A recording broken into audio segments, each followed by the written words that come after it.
by that recording. If you don't mind, please muting yourself when you are not actively speaking. We would really appreciate it, just to, exclude any background noise that we might have. And as I said at the gate as well, if you don't mind just including your name and the name of your agency in your little box, that would be awesome, just so other folks know where you're coming from, and so that we know who we had present at today's meeting. Next slide, please, Kelsey.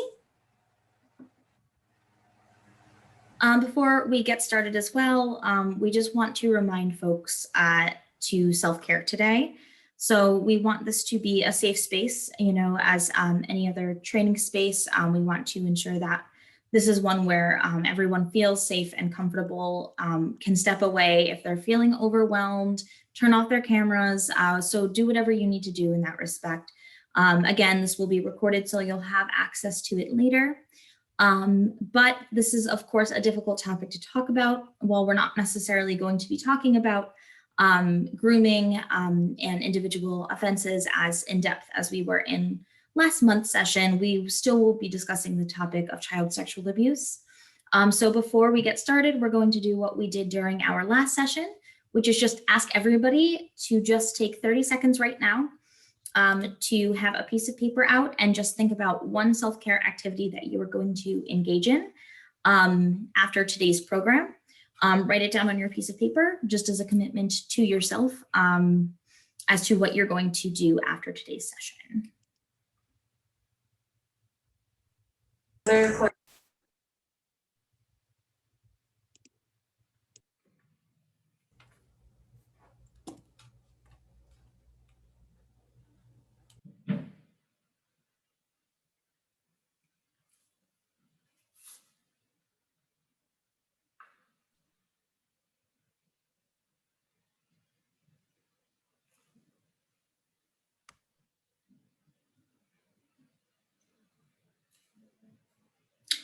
All right, seeing that it's been about 30 seconds, I appreciate you taking the time to do that. I personally plan on playing with my dog, Bambi, after today's session. So I'm really looking forward to that. If anybody would like to share in the chat what they plan on doing for their self-care, feel free, but of course, no obligation to do so.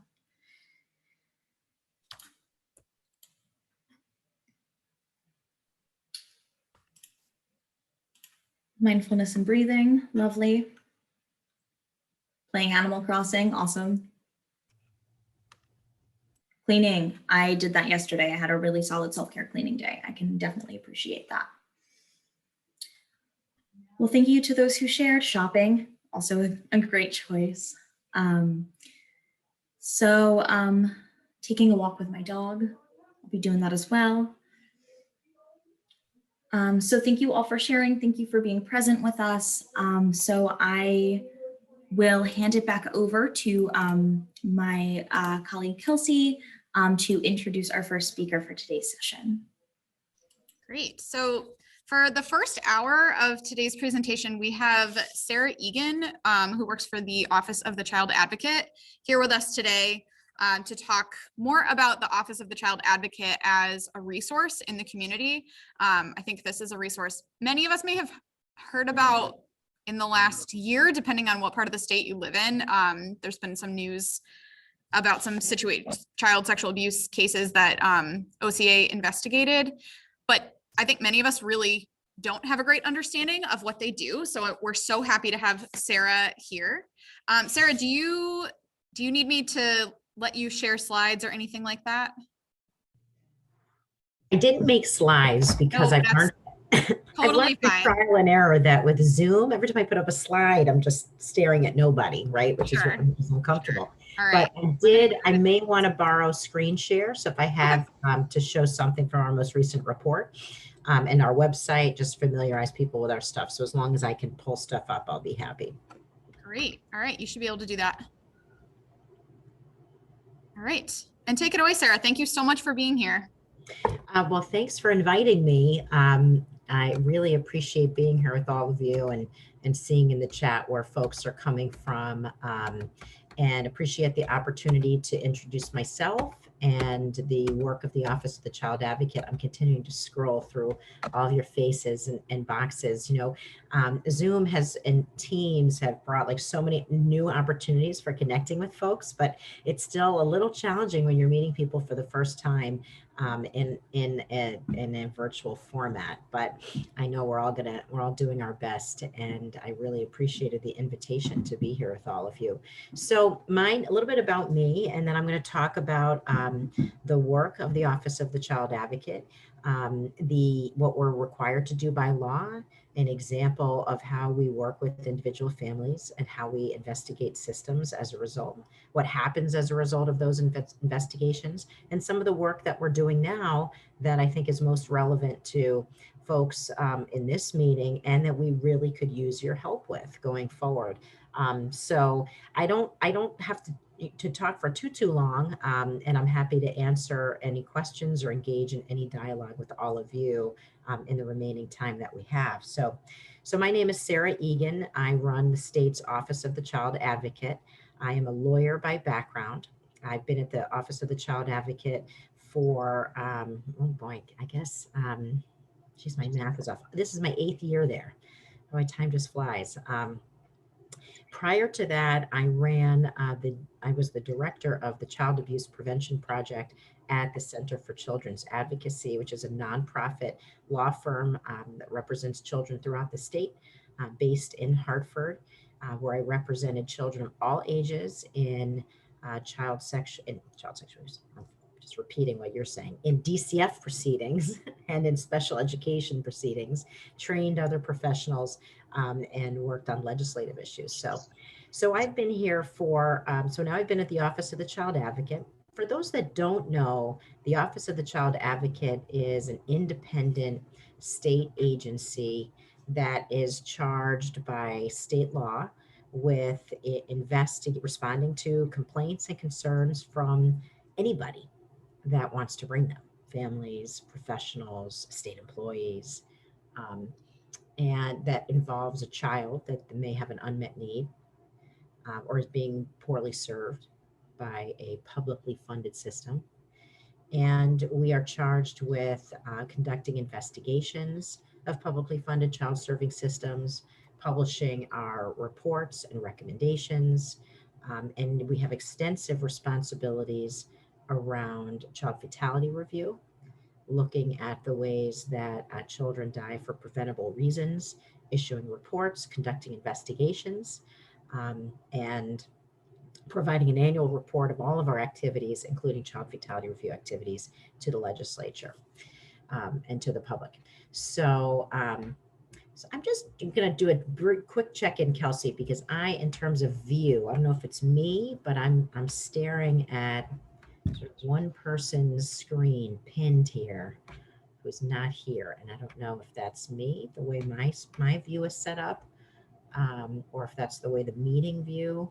You should be able to, if you up in the top right corner, do you have the option to change your view?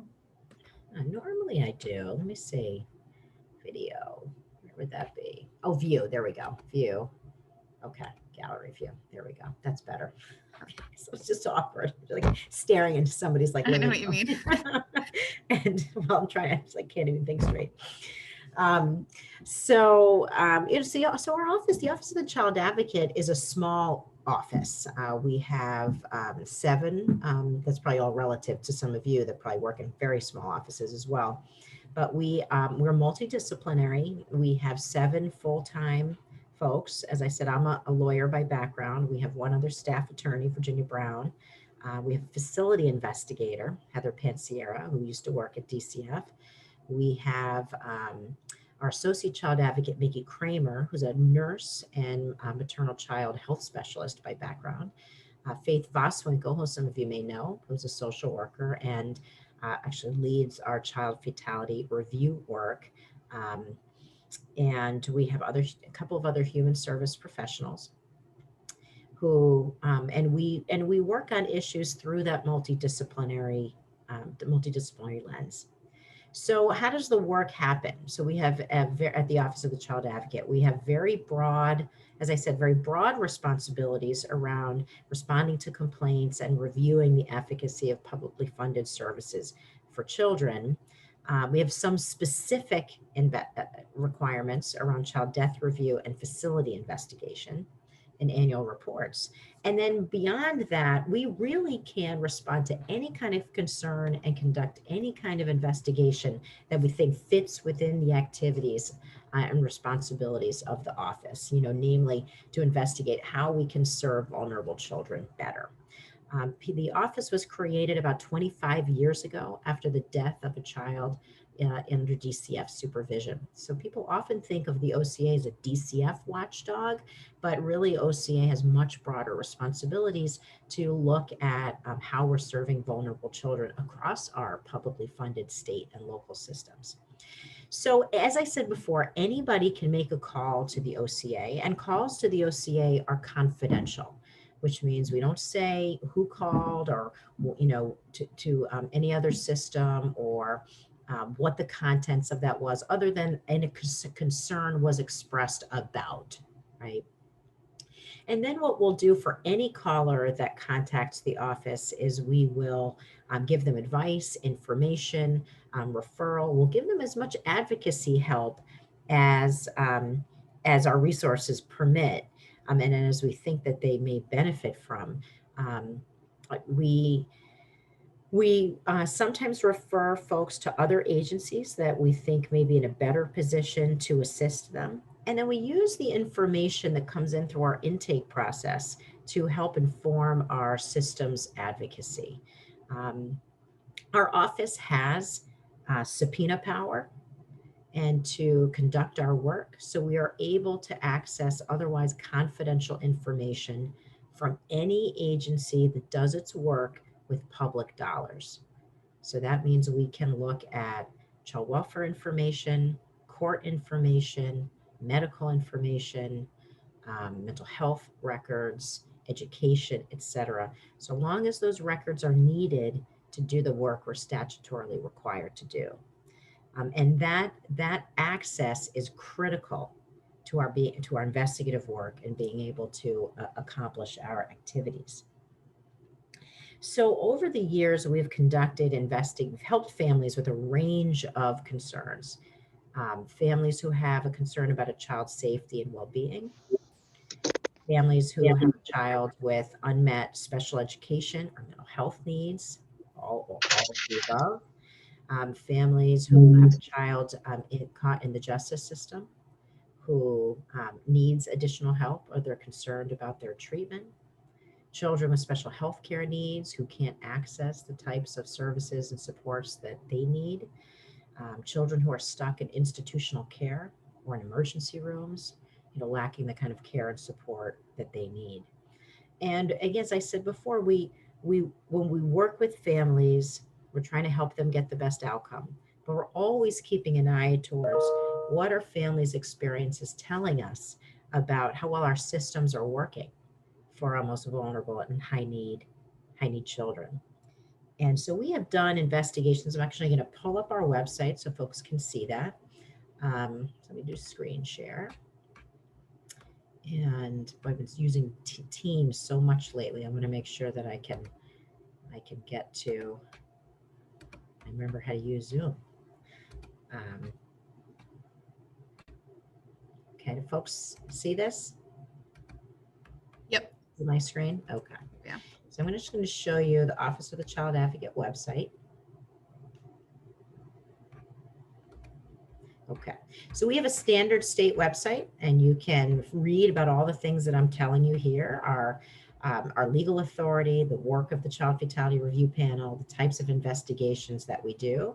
Our annual reports are here, and they will tell you, all of the kind of work that the office does in a given year, what reports we publish. My hair is nowhere near that long, and that picture is from a long time ago. And so it goes through all of the work we do, the child fatality work, investigations, etc. We also have our homepage will give you, if you ever have nothing else to do, goes through all of our public health alerts that we put out here on the left-hand side. Some of this is based on our critical incident and fatality review that informs that work, and recent investigations that we do. So there's a couple of investigations I wanted to highlight for you that the office has done that I thought might be of interest to you all. So we did, I'm actually going to go back a little bit. We did an investigation. One of the areas we keep coming back to is the issue of child abuse prevention in schools.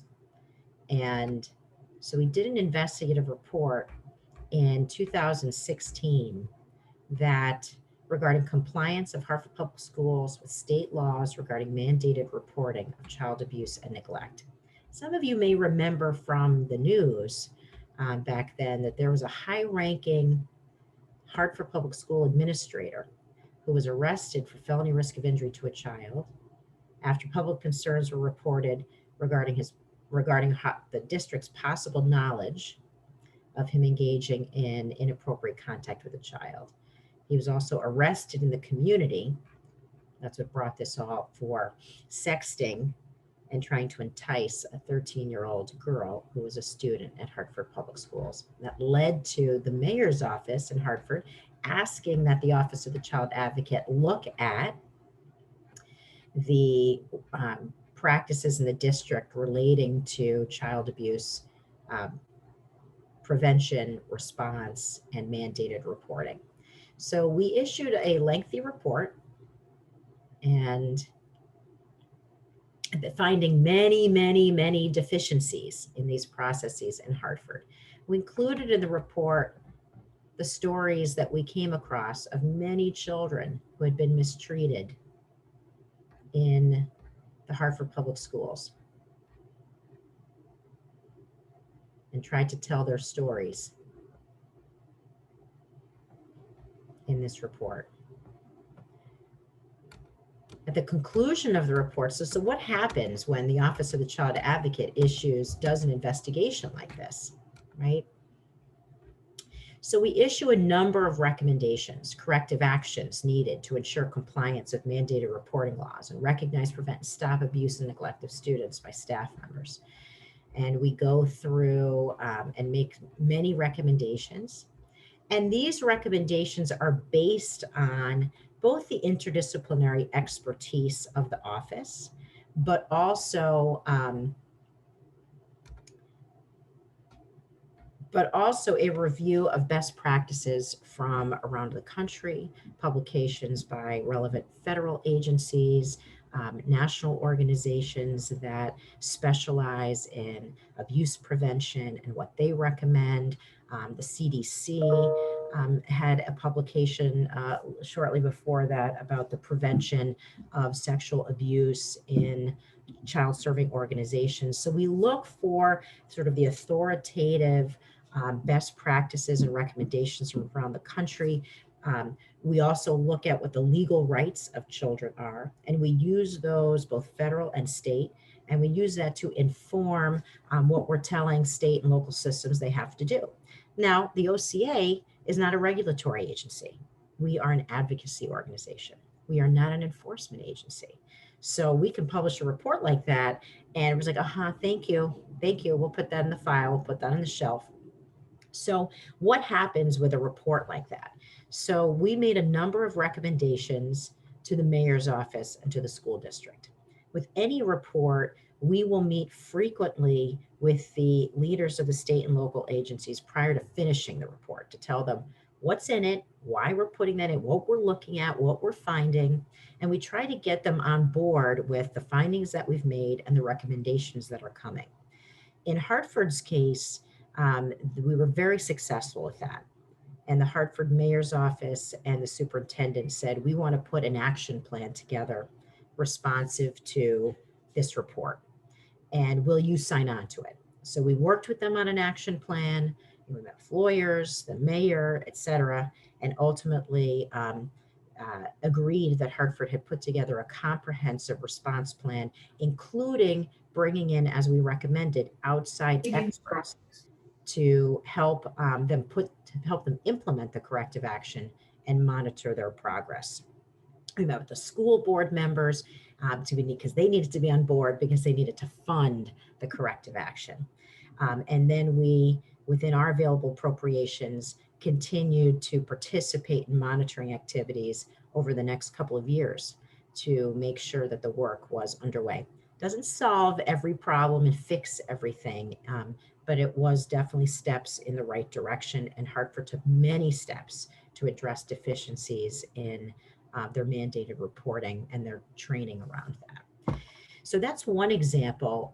Another recent example that I'll pull up for all of you that you may be familiar with, some of you, is an investigation that we did into, let me pull up this report, into Stonington Public Schools.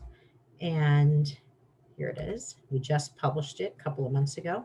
Investigation of Stonington Public Schools and their framework for abuse, sexual. This was more of a focus on sexual abuse prevention. And I wanted to pause and talk about this report a bit. This report talks about who we are, how we got into this. And the reason we did this report is that public concerns were raised about a teacher who had been accused of inappropriate contact with students, and who had been essentially asked to voluntarily resign, signed a separation agreement that was confidential, had left the district. And then it sort of came out what had happened, and lots of girls and young women who had graduated from the school system came out to say, geez, you know, he had done that with me. He had done that with me. I felt so uncomfortable for so many years. I had nobody to talk to. Nobody did anything about this. So the OCA, this was an example of our deciding to take a look. Nobody directed us to do this. What we decided, because this was an area that we are working on extensively, child abuse prevention and response in schools, that we wanted to take a much closer look at. And you can see here in the report, we summarize that the OCA has conducted several investigations regarding adult sexual misconduct towards children in child-serving organizations. We've made findings on multiple occasions that certain school districts have not had policies and practices in place to identify, prevent, and respond to child abuse and harassment. School districts will need comprehensive and sustained technical assistance from state agencies and community experts, that's where you all come in, to ensure adequate prevention and response frameworks are implemented in conjunction with and complementary to districts' efforts establishing positive school climate and social emotional learning curriculums. So we made a number of findings here in Stonington that that there were deficiencies in their framework for preventing and responding to what we call adult sexual misconduct, a pattern of allegations that were not adequately addressed, but now the district had taken a number of steps to address those concerns, including numerous changes to curriculum and training materials, and expressed its commitment to continued systemic improvements in professional development. So I'm going to pause on that because it helps explain how our work develops, right? This is an area that we've been looking at a lot. And we think that, you know, again, we haven't done an investigation in 175 school districts, but what we see across systems is that schools seem to be further behind other types of child-serving organizations when it comes to understanding the landscape of sexual harassment and child sexual abuse in their midst, and understanding mandated reporting in the context of their own employees and their own staff, and in understanding in real ways, not just technical handbook ways, but real ways, how to implement Title IX and other protections for children in their environment, right? So it would be very typical for us to say to a district, you know, tell us all the things that you do to detect and prevent child sexual abuse. And they'll give us maybe a handbook, something on their website that reiterates what Title IX and what mandated reporting are. Well, that's not a comprehensive prevention response framework. If we're lucky, those policies are up to date, right? Sometimes they're not even up to date with state and federal law. As was the case with Hartford, who hadn't changed any of their practices or protocols for, a decade. One of the things we have asked multiple districts around Title IX, because Title IX requires school districts to have a Title IX coordinator, to have a complaint mechanism, is we'll say, okay, well, give us the Title IX reports from each of your schools. We want the coordinator, the reports, the complaints, everything, right? So when we did that with Hartford, initially they said we asked for the past 5 years. Well, there were no reports and there were no complaints. Okay. Well, that tells us that you're not implementing anything, right? We asked Stonington, we didn't get reports. We got a couple of complaints, right? Well, we know that just based on prevalence data and what kids report or have reported over time around the prevalence of unwanted sexual harassment or behaviors in school. Many of you may know that there was many years ago a national study of 8th to 11th graders, and almost 10%, I think it was about 7.5% of kids self-reported that they had been the victim of unwanted sexual touching or harassment by an adult in their school community, most often a teacher or a coach, during their time in high school. And so that's something we cite a lot when we're talking to school districts, so that if we're looking at a 5-year time period and you have no or less than 5 complaints, well, that's just not possible, right? And that lack of reporting is concerning. So part of what we're talking about with districts is, what does it mean to have a comprehensive framework for preventing, detecting, and responding to child sexual abuse and harassment? And what we've seen so far with districts is a lot of good intention when we sit down and talk with them, and a huge learning curve, a huge gulf of knowledge around what any of this means, what prevention looks like, how to train their teachers and other staff, how to talk to parents, how to talk to kids, and that we do see this need for really comprehensive technical assistance for districts. Ultimately, one of the things I'm really happy to say, and I'll pull it up for you. So in the case of our Stonington investigation, it was similar to Hartford. We met with Stonington Public Schools many times. We met with their lawyers many times. So this report actually walks through, just to show you, the federal government's work on adult sexual misconduct, the GAO report. There's a U.S. Department of Education technical assistance guide now for states and school districts about adult sexual misconduct and prevention that we cite here at length, and insert many of the recommendations from that publication into this report. And then prior to the publication of this report in May, Stonington put together an action plan and had already been implementing a number of changes that it undertook over the last year or two. Let me just get to it.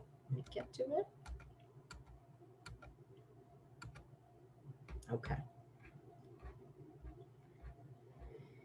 So they put together new trainings. They're working with community partners in Stonington. They worked with the Voice program and brought them into the school to talk to kids. They've surveyed kids. They've enhanced their curriculum from grade school through high school to talk about not everything yet, but definitely steps in the right direction.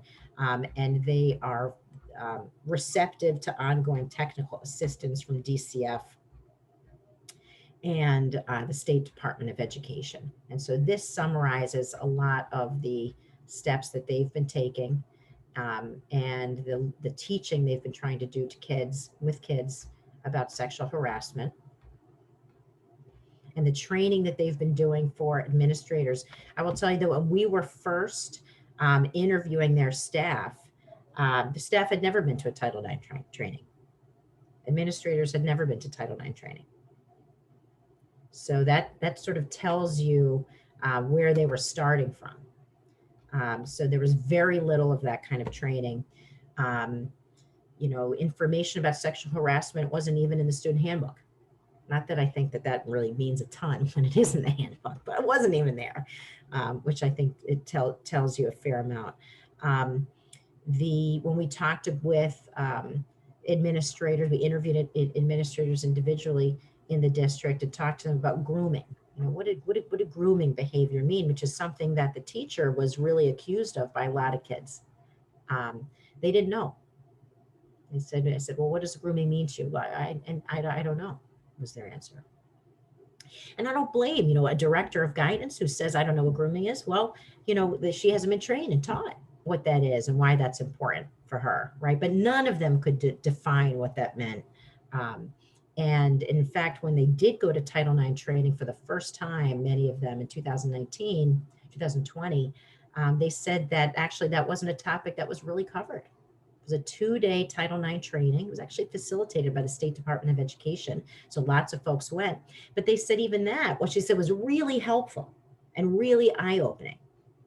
They said didn't really focused on youth conduct and did not really talk about adult student conduct, and that would have been really helpful. So where do we go with all of this? So it's great that Stonington said, you know what, we're going to make changes and we're going to work with some of our local experts and we're going to beef up our curriculum, we're going to beef up our training and talk to our kids more. And that's really good. But we know a lot of districts need to do that work, need to do the work that Hartford began, that Stonington began, that some of the other districts we talked to have begun. And so how does that work spearhead? We know we have good state laws in place. We have great federal laws in place, but how to implement them to make that meaningful for kids and parents and administrators. So one of the things we wound up focusing on during that Stonington review is some work that the State Department of Ed did with some of you a few years back, in the wake of new Connecticut state law that school districts have to have a framework for talking to kids about sexual abuse prevention, right? And the State Department of Ed, with help from DCF and other community experts, put together, some of you may be familiar with, guidelines for how to implement that new state law. And those were good. Those were good guidelines, right? Now, sort of what's happened with them since, right? What's the follow-up with school districts? What's the reinforcement? What's the training?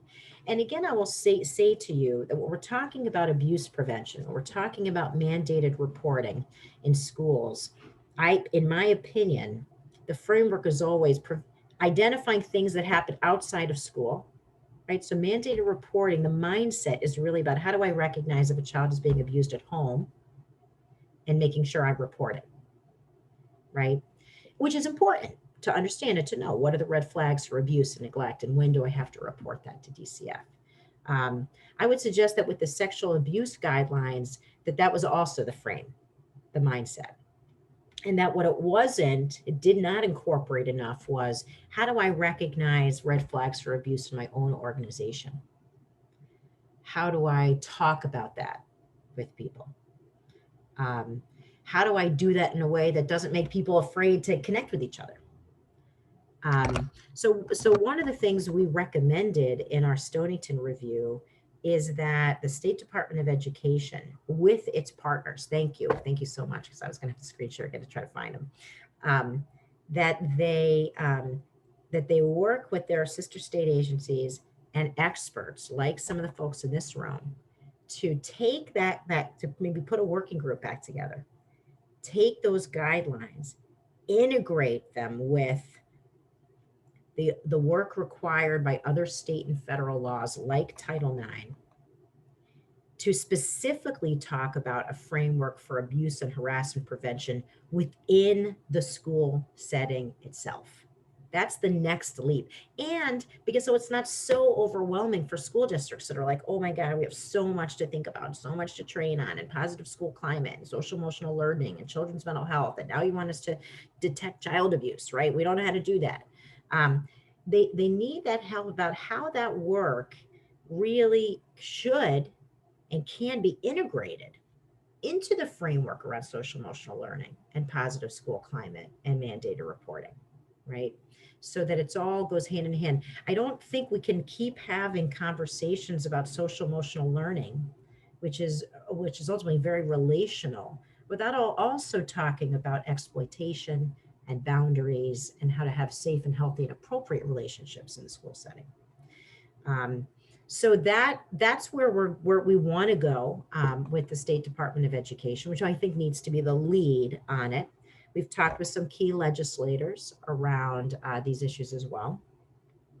One of the other things we've talked about when we make the recommendation in this report, we've talked about with some legislators, is the need to look at the CDC Youth Risk Behavior Survey, which many of you may be familiar with and is implemented or facilitated in our school districts every 2 years, to see if that can be used to create some data collection around adult sexual misconduct in schools. That survey is a great public health survey. It asks a lot of really important questions. It asks about bullying. It asks about positive school climate things. It asks about a lot of other things that affect adolescents. It doesn't ask about this. So we are currently in conversations with the Department of Public Health to talk about whether a question or two can be added to that survey to begin to collect some baseline data in Connecticut. To be able to hear youth voice and also create some understanding around prevalence. Because the other thing I will say to you is that when I have conversations with school districts and their lawyers, they think it's rare, right? Oh, this guy was a one-off. I mean, we're going to do all this stuff, but this doesn't happen a lot, right? Well, we know that's not true. Right. And so we're always, I think, first and foremost, and this is something the federal guidance talks a lot about, is having to combat that cognitive dissonance that says something that terrible can't happen with the people that I know, that I work with, that I supervise, that are teaching my students, that it's an aberration, it's rare, but it isn't rare. Right. And part of what I talk about when I train on this is I say, like, can we all think back? Some of us have our own experiences. We may know other people that have experiences of victimization. We may remember being in high school and middle school and somebody that made us uncomfortable, right? Everybody has a story. Unfortunately, a lot of people we know have stories. And so we have to combat the reality of that and be much more sophisticated and much more prepared and do much better implementation and prevention and response work. So some of our next steps are continuing to, make sure that the districts we've talked to are continuing with their work, returning to our conversations with the State Department of Ed around what their next step of work will be.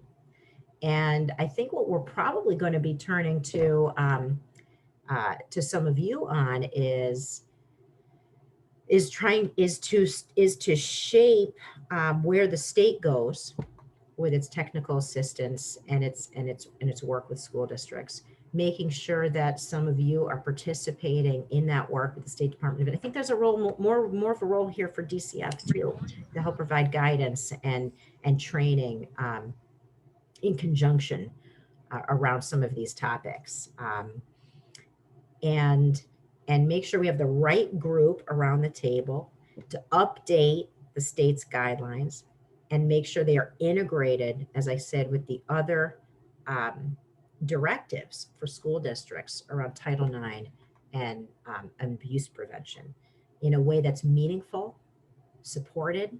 Vermont, in Vermont State Department of Education, some of you may know, and their Child Welfare Agency put together a comprehensive sort of TA paper and curriculum around grooming and sexual violence prevention. It include, I don't think it was particularly for schools or including schools. There's some really interesting, really helpful stuff that was actually done almost over 5 years ago. So we don't have to reinvent the wheel on some of the support for schools, but the work has to be done. And I frankly think that schools, as well intentioned as they are, I think they need a lot of help. I think there may be schools out there that are pretty sophisticated, but I think frankly a lot of them are struggling. And I think a lot of them are struggling with geez, I feel uncomfortable with something I'm seeing or these rumors I'm hearing, but I'm not sure what to do. And I don't know anything concrete. And so I call it into DCF, and then DCF's like, well, it's not enough for us to go on. So they don't do anything. And next thing I know, there's something terrible that's happened in the school. And now I've got to, now I've got to respond to it. And so it's all those steps before that I think school districts want and need a lot of help with. And I think that's where the experts, child welfare, sexual abuse prevention, educational, legal, need to come together. IT, right? So much now happens, all happens in the shadows. It all happens in cyberspace, right?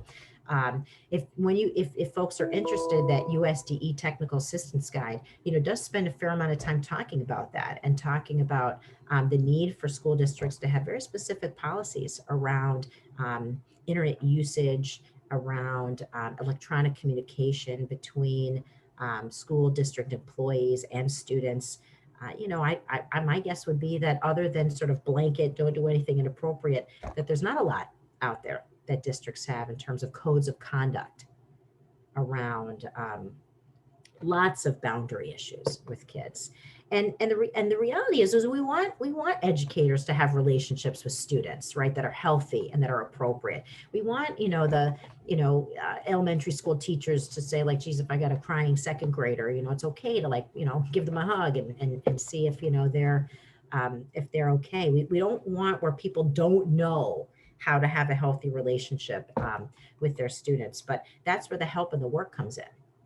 And so we really look forward to being part of those systemic solutions. We will be reaching out to some of you to help guide our systemic advocacy with DCF and SDE, I think in particular, and with some legislators like Representative Liz Linehan, some of you may know, who's taken up a lot of these issues at the state legislature, is very invested, very interested.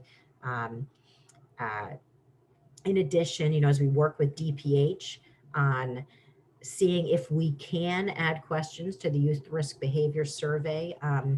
We've had one meeting with them so far, and but we'd be very receptive to any input that folks on this call may have regarding the, what the language of such a question would be. I keep saying may because the CDC has to agree to, there's states have some room to modify that survey, but any significant modification has to be approved by the CDC. So we're even talking, there's even talk about going to the CDC and talking to them about, maybe this is an area that they should be thinking about questions about. Anyway, that was a lot. That was actually more for me than I intended to go over, but just wanted to bring you all, since I had you all here captive with me, up to speed on some of our work, so that hopefully we can come back to you and get some of your expertise and help in the next phase of systemic advocacy around this topic. So I'll stop there, and I'm happy to engage with you on any of this or answer any questions that you may have. And folks, feel free to put stuff in the chat. Sarah, I can sort of monitor the chat for questions that are coming in. Questions, comments, anything you're thinking about with all this wonderful information that Sarah shared with us. And also feel free to just unmute yourself and jump in.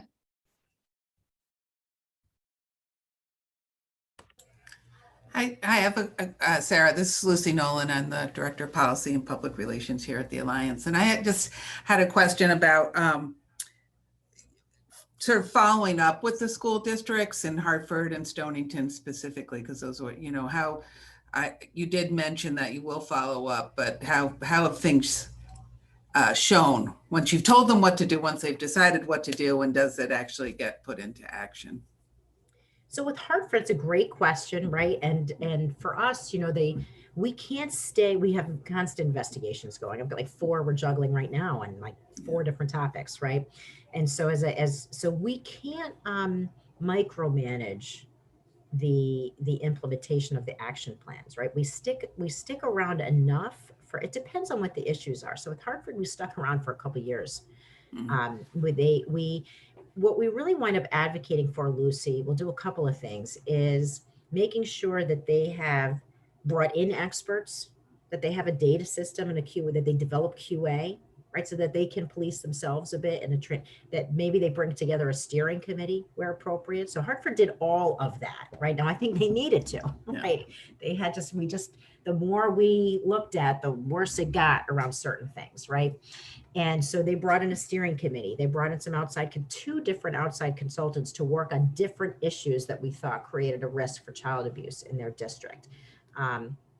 We met with their board so that everything was public. We participated in community forums where, to Hartford's credit, I mean, they sort of went everywhere talking about what the findings were and what they were going to do. We participated in forums with families to bring them up to speed, right? So they could ask questions and make demands of the district. And so once that information was all out there, once they had the steering committee, the board was up to speed, they had the experts in place, then we went to State Department of Ed, the State Board of Education had Hartford come in and present on everything they were doing, right? And then we have to sort of step back and let the work play out, right? Stonington, same, lesser scale. We kept State Department of Education apprised every step of the way. We meet with them about our findings, our recommendations. Where we can, we put the onus on the relevant state agencies, because part of our work is to make sure that state agencies are doing their work, right? So, who's going to oversee and make sure this happens? That will be part of our follow-up around Stonington continued. Make sure that Title IX work is happening, right? That the state is monitoring that, that the technical assistance is created at the state level. We know that Stonington met with its board on multiple occasions. We talked to the press at length. So we do a lot of work to make sure the issues and the recommendations are as fully aired as they possibly can be. We have the district give us an action plan. We don't make them. Again, it's all about enticement, right? If you give me a comprehensive action plan and it looks credible, I will publish it, right? So then they do that. People will take that on.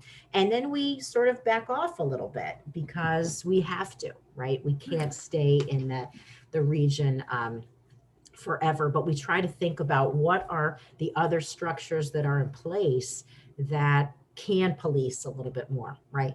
Like whether it's DCF, whether it's depending what the finding is. DCF had a role with Hartford because the mandated reporting was, DCF is charged by statute with systemic remedies there, right? So that's part of it, but that's always the judgment, Lucy, is how long, and I make it all the time, right? How long can we stay to make sure people are, and sometimes I pull out when I'm not 100% comfortable because I can't micromanage what they're doing, and let me find another avenue to sort of address this more systemically. But that's always a judgment call. Thank you.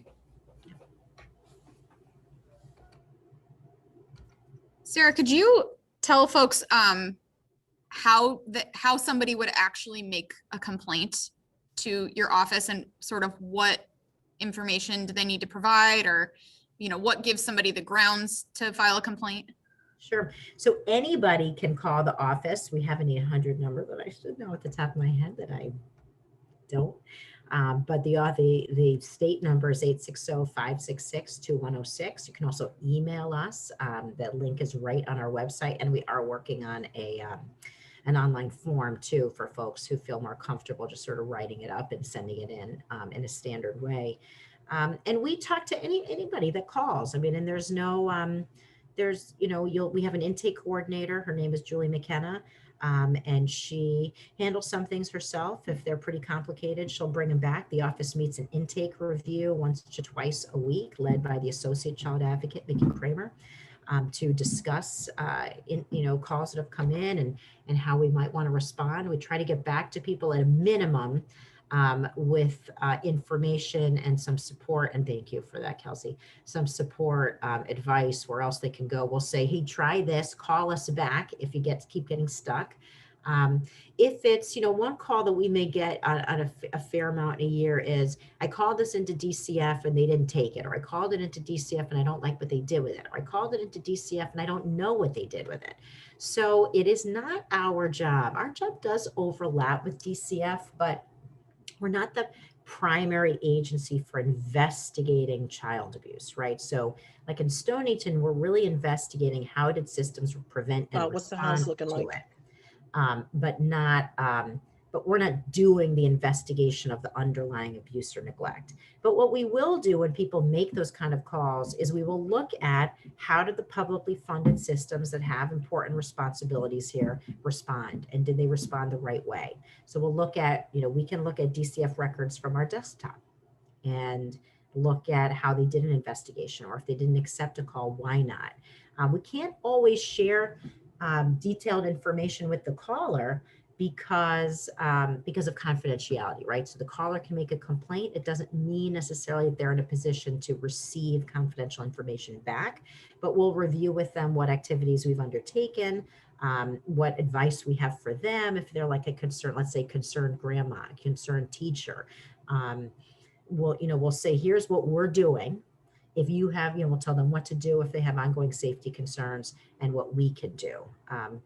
And if we think that there's something, we have a concern about how a state or local agency has responded, we will review that further. So, but anybody can call. And again, as I said, kids can call, and they have parents, grandparents, a concerned professional, whoever it is. We have whistleblowers that call, and call, like I said, calls are held confidential. So we will bring forward the issue, but not the caller's identity.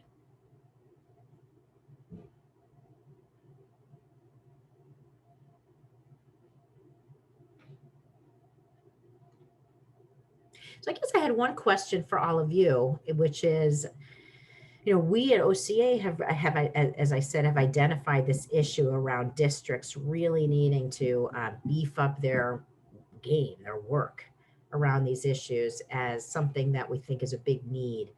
Some of that is, my professional opinion.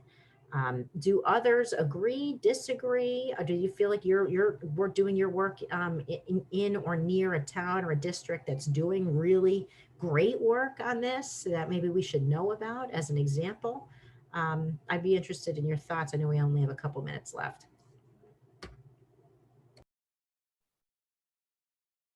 I would guess that some of our prevention and community ed folks who might be here probably have some opinions about this. So I would invite any of you or anybody who's with us today to unmute or to put something in the chat. Sophie, go ahead. Yeah, I just wanted to say, I think like prevention education is so important. And every time we do prevention ed, like you can sometimes see like kids like realizing stuff that might have happened to them or someone they know. We also frequently get like a lot of disclosures from prevention ed. So just talking about things like healthy relationships or like boundaries, consent, can really, have them open up to talk about things that might have happened to them. I'm thinking about recently, we did a lot with Classical Magnet at the end of the year, which is in Hartford. And it was really awesome. I think we had like a couple sessions with them every week. And a lot of them were seniors and juniors. So it was really awesome to talk to them about things that might be affecting them in college or are already affecting them. So yeah, I think I totally agree with you, Sarah. I think prevention is super important. And I think that most, if not everyone here probably agrees with that statement as well. Steve told her this. Go ahead. I'm going to piggyback on what you just said. So I've been doing this for 10 years as a community educator. We work in the Waterbury area, and I have to be honest, we're in most all of the Waterbury schools. There's too many of them for us to be in because it's only Sarah and I, but we're in most all of them. And we start at pre-K.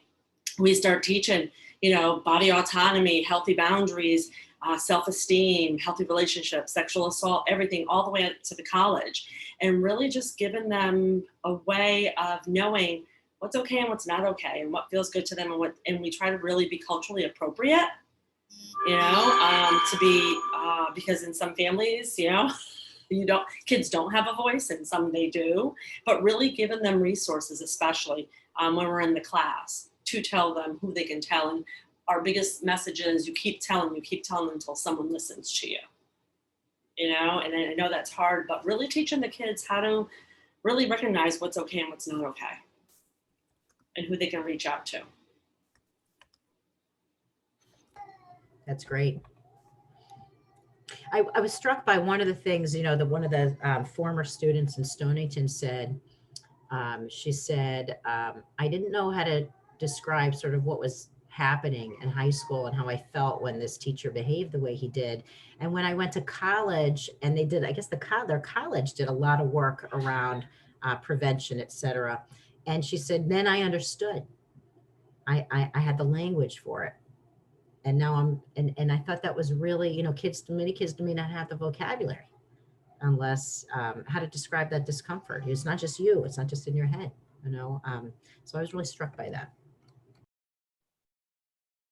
Marisol, you want to get our last question in here before we have to let Sarah go? Sure. It wasn't a question, but this reminds me of something that I heard someone say in another training, right? Where, you know, children can't protect themselves. It's the job of adults. And so, Sarah, when you mentioned, you know, that education in systems for, you know, what's grooming, right? What people and adults should be looking out for. I feel like there's a real dearth of, you know, public service announcements so that parents and family members, right, and the people who are with these children for the rest of the day, you know, can really, really know what to do and how to address those things and what resources are available. Thanks, Marisol. I know we've got one more hand up. I do want to, Sarah, I don't want to keep you much over the time we asked you to be here, but I think is that Larissa? Yeah, okay. I can do one more. Yes, it is. Hello, everyone. So I've been listening and I agree with everything that was said here. The young lady that spoke before that mentioned about going out and, you know, just talking about awareness and the education, prevention education. I recently published my first children's book because of that very reason. I have been going out with my team to several schools, and I was just shocked to find out that children still do not have the proper terminology to express themselves and to even call their body parts. I was hearing all different types of names, but their actual correct term for their body parts. And I am Jamaican. I am a survivor, and it prompted me to sit down and with my son and to write these books because I wanted to place special emphasis on all of this. We need to really press and go into the schools because that's one of the things that I found while going out and doing these campaigns is that, as the young lady mentioned before, there was so much disclosure that will come. We're going in teaching prevention education, but then at the end of all the presentations, there is at least 3 children that would walk up and would say things, and then would talk. While talking to them, you realize that it's not that children don't want to talk about what's happening, what they're experiencing, but sometimes they really do not have the correct term. They don't know what's expressing as what's happening and how to express that, as you rightly said. And so I don't know. I think there needs to just be more people, more voices out in doing this work and going wherever we need to go to get the message out. That's it. I think absolutely. Okay.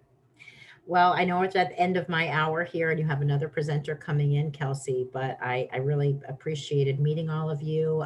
If you have anything more you want to share with me or my office, please feel free to email me directly at sarah.egan, EAGAN @ct.gov. Really easy to find me. All right. Thanks again so much for the invitation. Have a great rest of the day, everybody. Thank you so much. Thank you so much for being here. Thank you. Thank you, Sarah.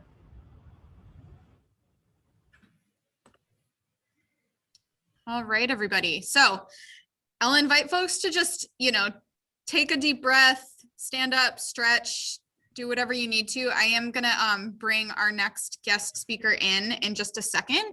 But just to give everybody an update sort of on what today looks like, our second 45 minutes of the day. So for the next 45 minutes, we have Kathy Murata, who works for DCF in Milford, who's going to talk through a little bit of some DCF protocol and talk about a few things that Bridget and I asked her to address, but also leave plenty of time for you all to ask questions.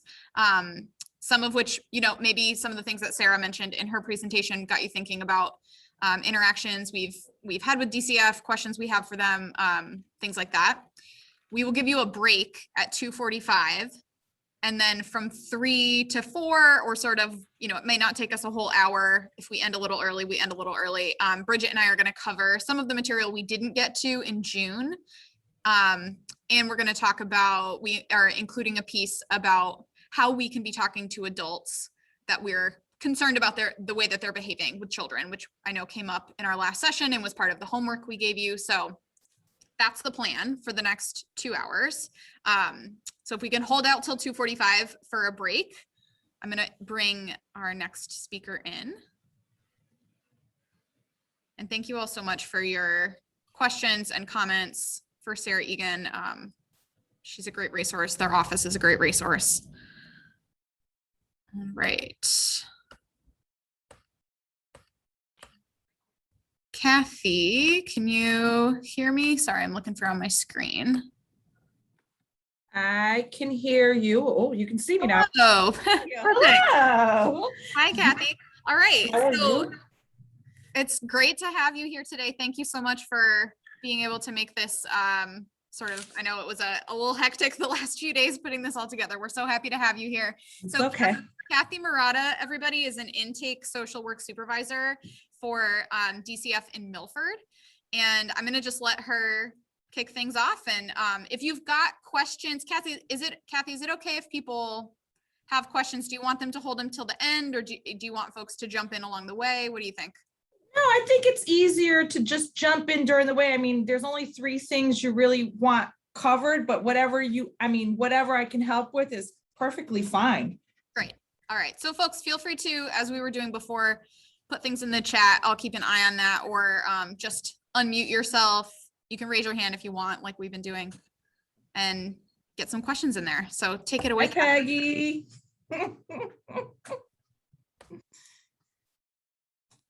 Nice to see you here, Kathy.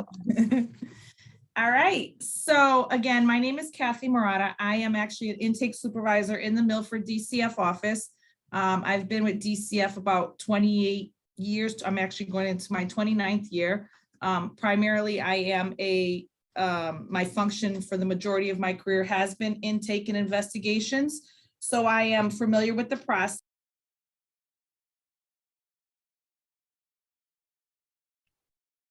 Kathy, I think you got muted for a second. Sorry. Oh, there it goes. Is it back? Yep. I see it. Okay. So like I was saying, I'm a supervisor in the Milford office. I also have worked at the DCF Care Line as a supervisor, so I'm very familiar with the process. And I can explain any questions. I know one of the questions that everybody's interested in is basically how does DCF determine if they're going to accept a case or not? So I'll start with that first, and then I'll go into the process. So in order for DCF to make a determination, it has to meet the statutory requirement.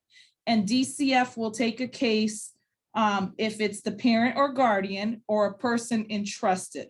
So a lot of times we get questions related to why wasn't a case accepted, because if it's not accepted by DCF, it doesn't mean that it's not going to be accepted by the police, and that it's not just a police issue. So a lot of times it may not meet our statutory requirements for acceptance, but it'll be referred to the police by DCF, or it'll be referred to DPH by DCF, or the proper LEA jurisdiction that would handle the case should DCF not accept the case.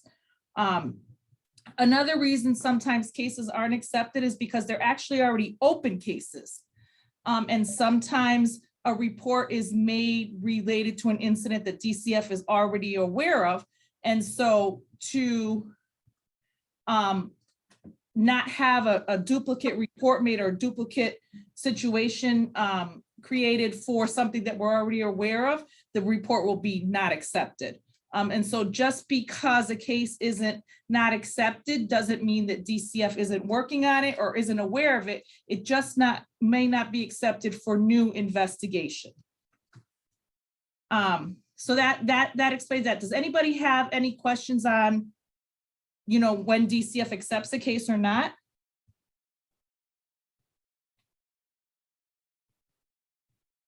Nothing on that. Okay. So I'll go on. The ideal process, when DCF makes a report, what do you expect as an advocate? Anytime you make a report to DCF and it's accepted and you provide your name and your contact information, the DCF investigator at the very minimum is obligated to make contact with any reporter, especially a mandated reporter. So you should always expect that you get a call from an investigator pertaining to the report that you made for to DCF. That is standard. It should be standard across the state. I know that there are issues at times people don't follow up with mandated reporters, but that is a basic expectation. Anybody that makes a report, especially a mandated reporter, should expect a follow-up call within at least no later than a week to follow up on the report that was made. Generally speaking, as soon as it's assigned, the investigator will follow up. Good practice would be that they follow up as soon as they get it, or at least within a few days. But I wouldn't expect that anything longer than a week is acceptable. And if you haven't heard, then you can always contact the regional office, follow up. You made a report to DCF, you're looking to speak to the investigator. That's just good work practice. The investigator should be calling you and following up within the very latest a week of accepting the report.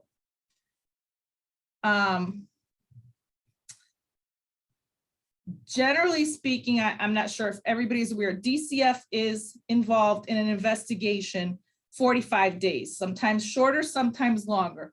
The mandate for us to complete our investigation is 45 days. And so, like I said, if you're making the report to DCF, you're a mandated reporter, there should be follow-up just based on the initial report to make sure all the information is correct, all of the identifying information, all of that is correct. While we may not be able to provide specific case details at that point, just because of confidentiality and the lack of the release, we can communicate with you at the very minimum about the report you made to DCF. And so sometimes we get calls and people are saying, I want an update, I want a follow-up, but legally, without a release of information, in some cases, just depending on what the information is, we can't provide updated statuses on reports. And so it's not that DCF doesn't want to partner, but at certain cases, without a release of information, we're not able to provide you update statuses along the way on every case if there isn't a release of information on file. And so, I mean, a lot of times it just depends on the office. There are teams that there's a lot of good partnering. And so if you have a working relationship with the area office that you're making the report to, you're going to find that there should be a lot of communication. There should be a significant amount of partnering just to effectively work that case and move it along. And again, if you have problems and you're involved in the MDT process, the best place to bring those questions and concerns up are at the MDT process, because it's going to help facilitate a relationship. So our end of the state, we have great MDT relationships. I understand that in other parts of the states, the working relationships are not quite so fluid.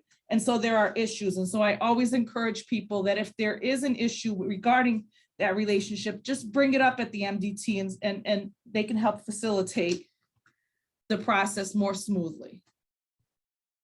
Does anybody have any questions about the care line process? Peggy? Kathy, first of all, I'm so honored to have Kathy on because she is a supervisor at our team. So thank you, Kathy.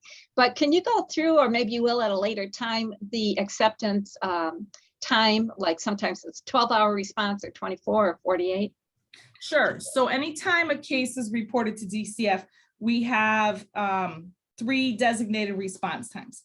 A same-day response which will require a regional office to respond within 2 hours of receiving the report in the regional office. So you can make the report at the care line. It's when the regional office receives it, we have 2 hours to get out and make contact and respond. And that's considered a same-day response. The next response mode would be 24 hours. So if they deem that it's not necessary that somebody get out immediately, but within the next 24 hours, a case is coded 24 hours. And then our third and final response is a 72. So we can have 72 hours to respond to a case, and all of our responses policy requires that we actually make face-to-face contact with the party and especially the victim within the designated response time.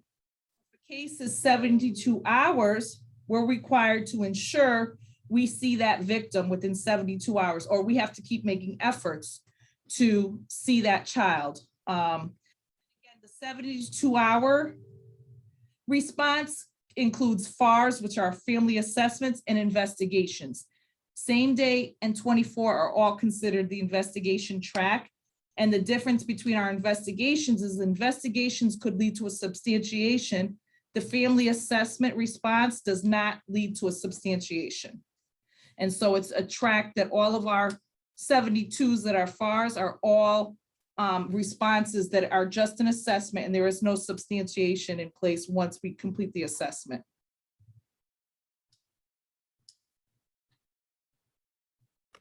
We got a question in the chat, Kathy, that says, how do you decide what the different response times should be? Is that based on how dangerous people believe the situation is? So every function in DCF has what's called a safety response. At the care line, they have a response tree. And basically it's a set of questions that will actually guide. I mean, most people are skilled at the care line that know what the response is going to be before they even click the buttons, but it's a self-guided. It'll ask you, is it sexual abuse? Check. Does the perpetrator have immediate access to live in the home? Check. And it's all computer generated, and it designates the response time for the screener to send to the office. But it's based on a multitude of questions. And every time you respond, it gives you something else, and it'll end up giving you the response time for the case. Again, there are overrides. A supervisor can review it and override it at any time. Once we get a case in the regional office, we often override it. I can get a call from Peggy. I can get a call from the police at any time asking for assistance on a report that they make, and we upgrade it in the regional office. Thank you. So I understand the reporter can ask if this case is going to be accepted at the time of making the report, but also, are they ever told what that response time would be? Like, could your care line person say this is going to be, a response that'll happen today? They can let you know that. A lot of the times when the screeners at Caroline are taking the actual report, they're typing the report information and then going back to do the process, just because they're on a time limited process. So they literally are timed from the minute that they answer the phone to the minute they hang up, and then the computer times them as to how fast they can process these cases. So it's actually probably one of the most stressful jobs. People think it's easy, but it's extremely stressful. But most, like I said before, most of them are trained and know what the response is going to be. And you can always ask, is somebody going to be coming out today, or do you happen to know what the response time is going to be? And they'll tell you. That's not a question that they can't answer. They can tell you that. I just want to reiterate that, Peggy, I'm so glad you brought that up, because I don't know if everybody knew that if you make a call to the care line, you can ask if the case is, or if the report is going to be accepted or not.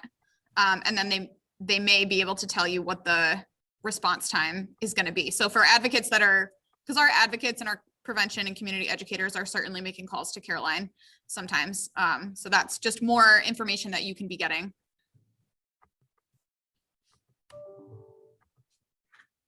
Does anybody have any more questions on that process? Got another question in the chat. If a case is not accepted by DCF, do you give the families tools and resources to help them get through what has happened to them, or does the case get closed? So if a case isn't accepted by DCF, we never really know about it in the regional office unless it's already an open case, then we'd get notified. But a lot of times, I'll use Peggy again.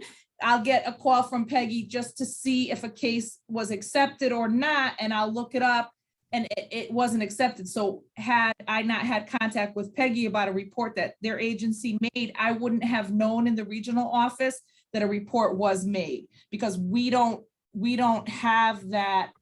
We don't get notification unless a case is open with us that a report was made but wasn't accepted. And so they make that decision at the care line, and the regional offices will never see the report at all. So without having the report, we don't provide, obviously we can't provide any services because we've never received it in the regional office. So would you recommend, like you're saying sometimes you'll get a call from somebody in the community about a case that wasn't accepted? Is that, so if one of our advocates calls the care line and the case is not accepted by the care line, but the advocate is really concerned, would you recommend that they call their regional office? And they can call if they're hooked up to an MDT and there's a supervisor that's the liaison there, they can always run that through that liaison, or call the care line back and ask to speak to a supervisor at the care line. I mean, I get a lot of calls from the community, just following up to see if reports were accepted, and I check daily for multiple agencies, and it's not an issue. But again, it's each regional office runs differently, and just because I do it doesn't necessarily mean that maybe Willimantic or Norwich or another part of the state will function in the same way. So, a lot of times, and again, the MDTs don't function the same way. So I don't know what the relationships with the coordinators and the DCF offices are either, but you should never be afraid to ask if a report was made and if it wasn't accepted or not. I mean, that's your right to know, other than if you make them electronically, you get that automatic email that says it's accepted or not. You should have somebody that you can communicate with within that regional office that you work in that will be able to coordinate with you. And the MDTs are a place, to bring any concerns for the family or the child. There are many cases that are not accepted by DCF that come in front of the team. So that should always be a referral. We got another question in the chat. Just why are the care line workers timed? So I guess with any situation, I'm assuming that, there are times when people don't answer phones and calls roll over. I mean, their position is to be able to take understandable and take it efficiently. So sorry, Kathy. I think I muted you. Okay, I muted. That's all right. So just for efficiency and to monitor, they time care line workers. Now, it doesn't mean that they're set to that time limit, because there are cases where these care line workers are calling the police, they're following up. They could be on the phone for an hour. It's just to monitor, to make sure that each employee is doing their job effectively. All calls at the care line are actually recorded anyway. So if there's ever a question about a report that was made, if there's ever a question about a false report being made, there's always the ability for the management at the care line to pull up that report and listen to that recording. Another question in the chat. Could you, I know you listed maybe one or two at the beginning of your presentation, but could you list a couple of reasons why a case would be rejected? Sometimes it's a case by case situation. So sometimes it doesn't just meet the statutory requirement, or the screener doesn't believe it meets the statutory requirement. Again, it has to be a caretaker. It has to be a person trusted. It can't be somebody that just came to the home and didn't have, somebody that was visiting, didn't have caretaking responsibilities, and they assaulted a child. That is a police issue. And so DCF would automatically refer it to the police department. Sometimes it's already something that's known to us. And so we're not going to accept a report that is an ongoing incident, or we already have 2 or 3 calls related to the same incident. And sometimes reports are just not accepted because there's a lack of information, or it's third-party information.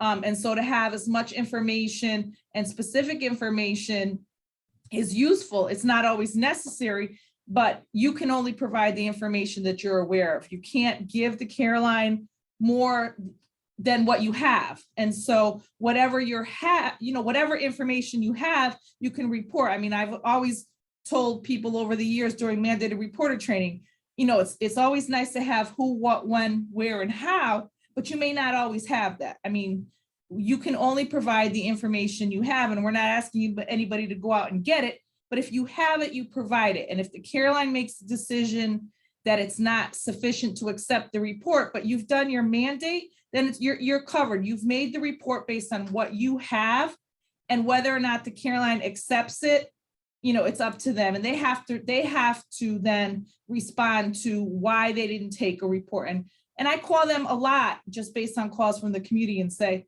I'm looking at this report. I don't understand why you didn't take it. Can somebody look at this again? And they'll accept them, or sometimes they'll tell me that we're still not going to accept it. But it's always worth a try.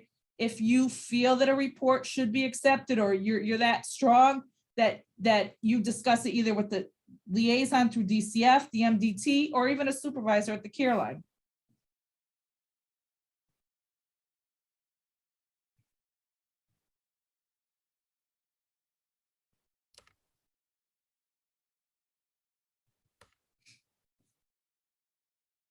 Any other questions from folks?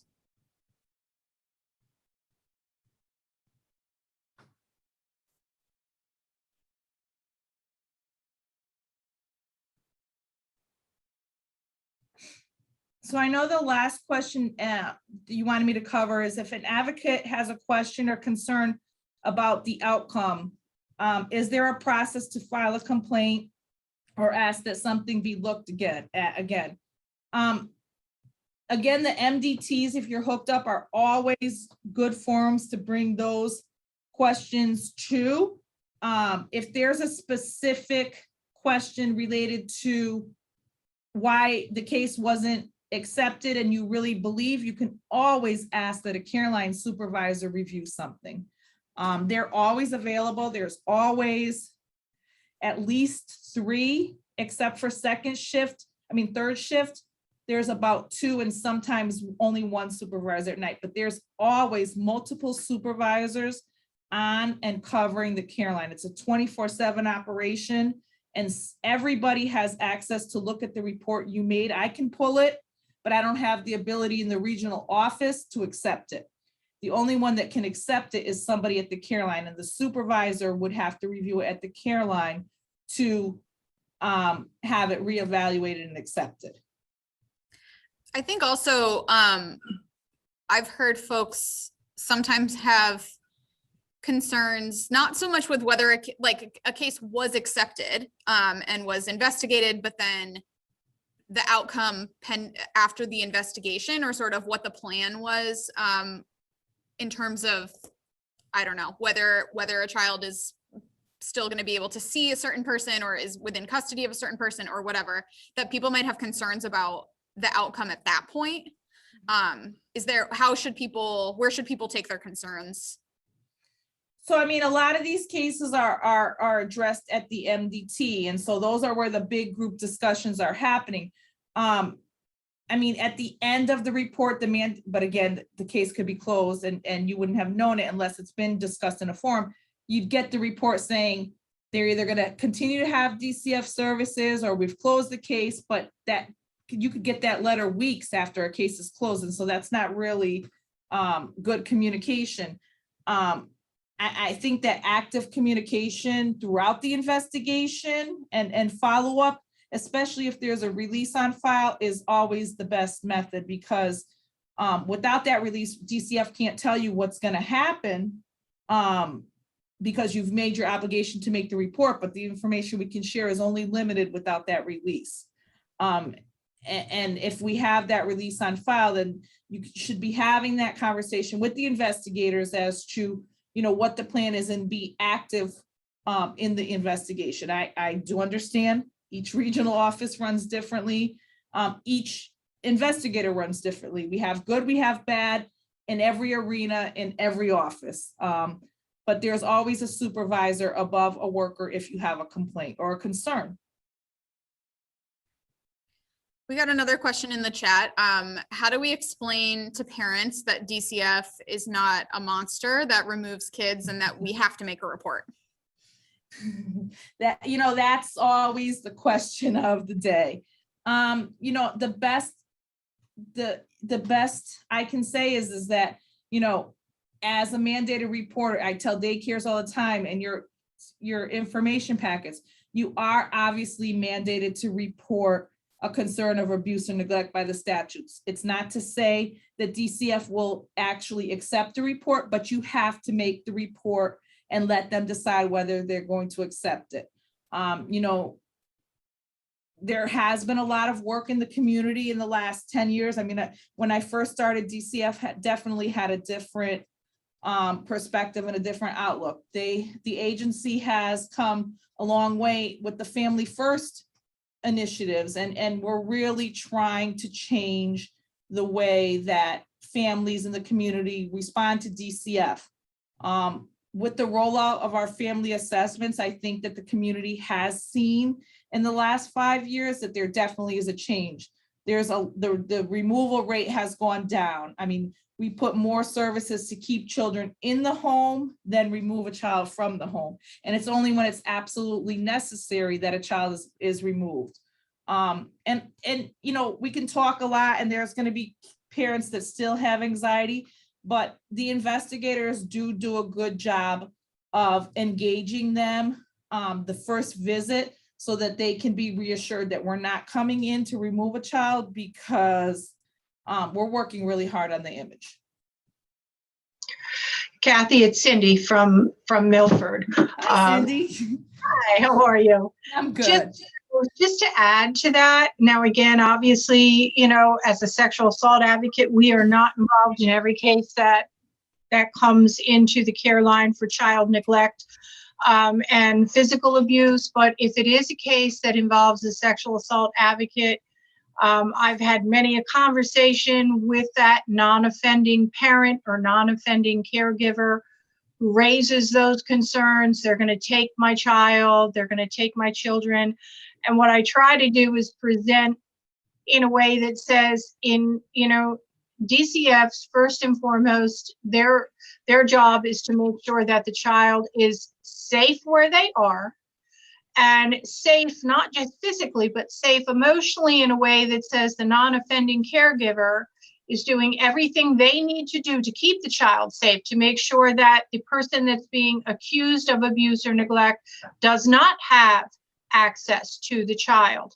So as long as that non-offending parent is doing what they need to do to keep their child safe and to adhere to the safety plan that DCF and the caseworker puts in place, then as Kathy had said, the last thing they want to do is remove a child. So I always suggest strongly, if you have questions or concerns, you're not sure about your role, you're not sure what might cross a line that could, you know, create an issue, talk to your caseworker. Don't be afraid to ask questions. Make sure you understand what your responsibilities are. I also try to point out that in many cases, when a case is accepted by DCF, there are so many different ways in which DCF can support and help the family during such a difficult process. And that's also true with the advocate. For instance, if it is an offending person who lived in the home, now they're removed, maybe they're the breadwinner. So advocates and other people in the MDT family can help connect the non-offending parent with social services, financial services, counseling services, not just for the child that's abused, but for the siblings that may be confused and upset because they're missing their family member.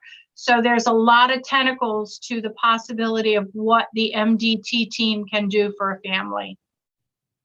And just to add, all safety plans should be in writing with DCF. And so it should be so clear to the parent, like what the expectations are. So it shouldn't be a surprise. And it should say if they're going to be the protecting non-offending, it should all be written and clearly identified to help them ease in some of the concerns.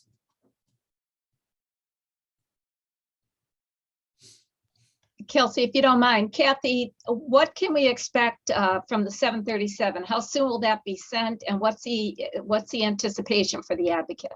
So the 737 ideally should come from the care line to the local police department if they are aware of where it happened, and they should be generating those. What we know in the regional office is that doesn't consistently happen. So for our regional office for Milford that covers the 13 surrounding towns, generally speaking, when the workers are assigned to report, they're sending the 737 to the police department or following up with the police department to make sure that they've already received it. And if not, sending that 737 and coordinating. Because once it's assigned to the investigators in this region, they're jointly starting to work with the police departments right away without making a move, just to see how we're going to proceed. And Kathy, can you just say what the 737 is for folks who might not know?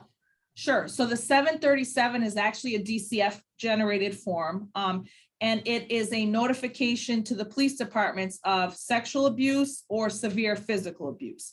So anytime we have a child that may have sustained broken bones, a death, significant injuries or trauma, or sexual abuse, that 737 is used to notify the police department, because first and foremost, any of those concerns are police criminal matters. And so we like to do those investigations jointly, but we also need to make sure that we're not impeding on a criminal investigation and any arrest that can be made moving forward, because it's a criminal investigation first and foremost, and somebody likely will get arrested or arrest will happen, and we need to make sure that we're following the proper protocol.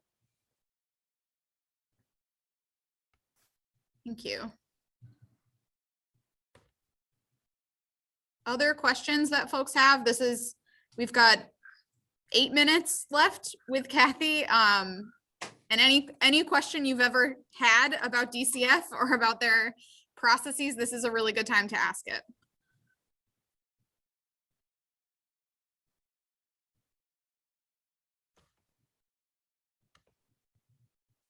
I guess just the part of a mandated reporter not calling into the care line or calling it in beyond the 12 hours. Well, I've sent 2 of those to the mailbox. So DCF now has set up a mailbox. And once we learn in investigations, treatment, but not so much, because investigations we usually learn ahead of time, that a mandated reporter hasn't made a report, we are notifying a mailbox, which is actually monitored by the people at the care line. And they're following up with the higher legal levels to follow up. We get a lot of mandated reporters, not just police departments, but a high number of police departments that fail to make reports within 12 hours. And so there's a mandate that we're now tracking because we found that we've had some significant cases with bad outcomes that reports were not made to DCF. And so I just literally had 2 this week. We received the report 5 days after the death of somebody in a home. And to us, that's not acceptable. We had a history with the family. We knew that there would be some concerns, and to get the report 5 days later, and then we've been on a goose chase for 5 more, has really heightened our concern. And that particular case had to be reported because DCF actually should have been out the night that the police responded and there was a death in the home.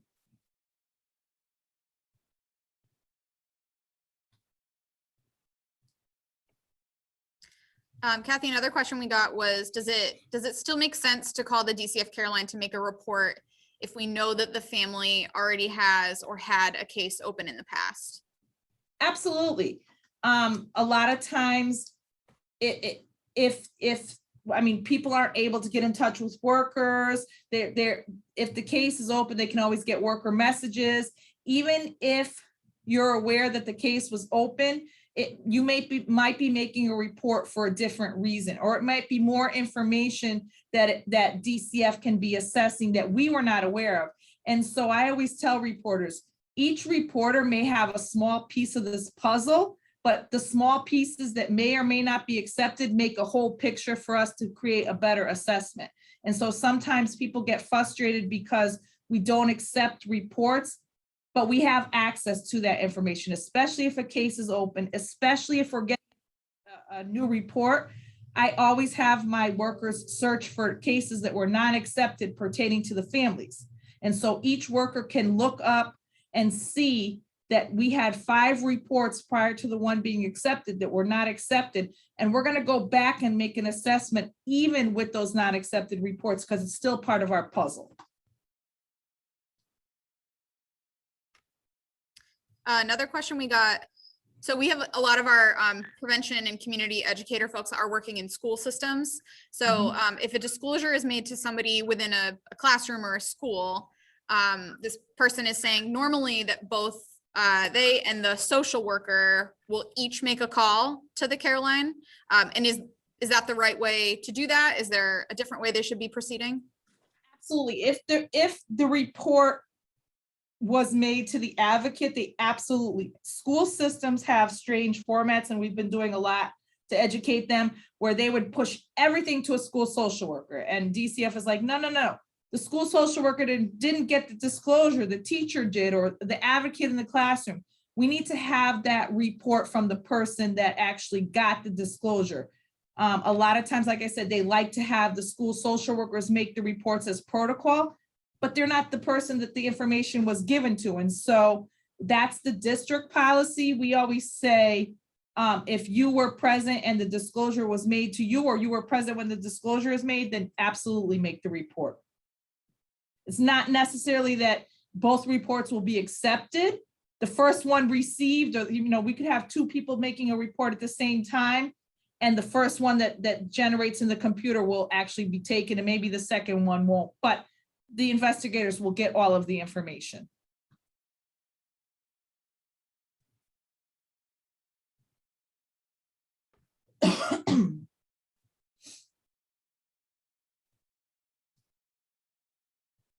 Any other questions? Anything you're going to walk away from this training and be thinking, oh, I really wish I had asked that while I had access to a person from DCF?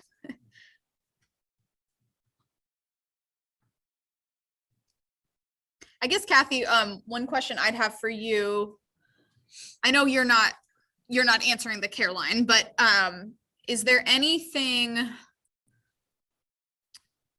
I don't know if this is feedback that you would get from folks that are bringing cases to Milford, but is there anything that our advocates or educators, if they're going to call something into the care line, or they're maybe they're sitting on an MDT, is there any information that you'd want them to know, or anything that you feel like would be more helpful to DCF? Or I mean, on our DCF, end? obviously, I actually have screened to assist them when they've been down. It is the most nerve-wracking job as a supervisor. I was stressed out. So it is actually it was nerve-wracking to me to have to be able to type and get all the information in quick. But I always say who, what, where, when, and how. If you have it, it's great. The more details you can provide related to any of it, great, but you can only provide what you have. And so obviously the more details or the more information you have is best when making a report, but it's not necessary. Right, and I see Larissa's got go for it. Yes, I am so sorry. My internet is acting up, so I'm not only missing things, but I try to put a question in the chat and it's sending it to particular individuals or vice versa. The question I have is, are there any talks about building community relationships that's currently pending to remove the stigma associated with DCF? Because as a mandated reporter, I find that the moment I disclose that information, the conversation often shifts. And I think that there's been a community, obviously. I mean, there people that have been involved in the system as children, and grew up with DCF, and there's going to be that stigma. And those are the people that, they may not have as much support in the community. But I think that really DCF and the state and community providers have really made significant progress within in the last 5 years. It's tremendous. The region I work in has really functioned well for many years before other parts of the state started to get these relationships and partnerships. For me, it's hard to talk about a time when there wasn't a partnership, because we've always really had good partnerships and we've made improvements, because they weren't perfect, but we've made improvements. But I do recognize that other parts of the state are still not up to the speed that we may be in our part of the state. So it's just an ongoing process. I mean, DCF, you can always ask the local DCF people or the partners in the MDTs to come out and do work. We're going into schools, we're going into communities. I'm going anywhere that people call me. I'm going in and talking about whatever it is they need to assist in their particular communities. So I get calls from, everywhere. I get calls from everywhere. Anybody that calls me to come out and assist and say, hey, we're doing this, can you help?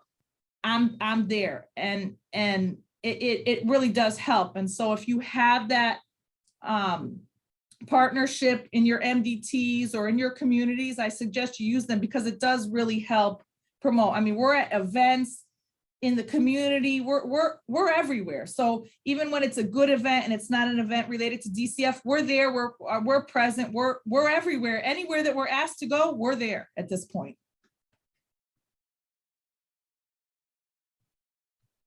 All right, I'm seeing one more question in the chat. So this person says, just to confirm, being a mandated reporter means we are mandated to report for any child in the US and that we have specific guidelines to follow within the state of Connecticut. Am I correct in the statement that we should also be reporting to other DCF, or might be called something else in a different state, outside of the state, should somebody disclose in New York or Florida or what have you? So generally this happens at the Caroline all the time. A report is disclosed to somebody, and the incident may have happened in Massachusetts. The Caroline can always direct you to make the report and provide you with the number, because we do it all the time, or perhaps we'll even make the report. You're just going to make the report based on the incident and the child living in Connecticut. But if you have access to the information and absolutely make the report, if you are definitely aware that it happened in another state. But a lot of times we are getting calls regarding incidents that happened in those neighboring states, but the family lives in Connecticut. And so The screener will then tell them either to make the report to the necessary place, or they'll make the report themselves. I actually just had one that a mandated reporter actually tried to make the report in Connecticut. They didn't take it, told the reporter to make it in Massachusetts. They didn't take it. She then called Connecticut back.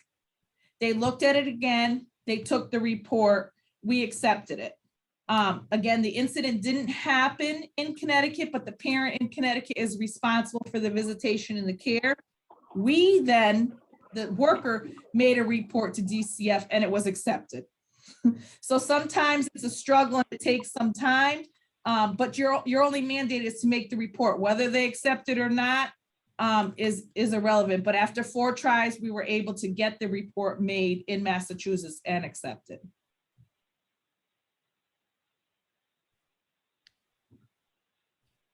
All right, I'll give folks one more second if you've got any lingering questions, but we are wrapping up our time with Kathy today. Kathy, thank you so much. Oh, you're welcome. For just, sharing information and answering lots and lots of questions. And I know that, processes, protocols may change over time. And so there's always going to be a need for us to continue to stay in touch and updating our own information.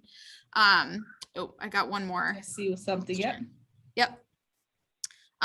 So if an offender is in another country and they're now living here with the child, but no assault has occurred here, should it still be? So it sounds like if something happened in another country, should it still be reported? So, and that comes up a lot as well. I mean, all you can do as the advocate is make that report based on the information you have. So if you're aware that this perpetrator has perpetrated on a child in another country and it came to the United States and is now living here and has access to children, then make the report. Whether or not the care line is going to accept it, it's another situation, but you're making the report based on the information that you have.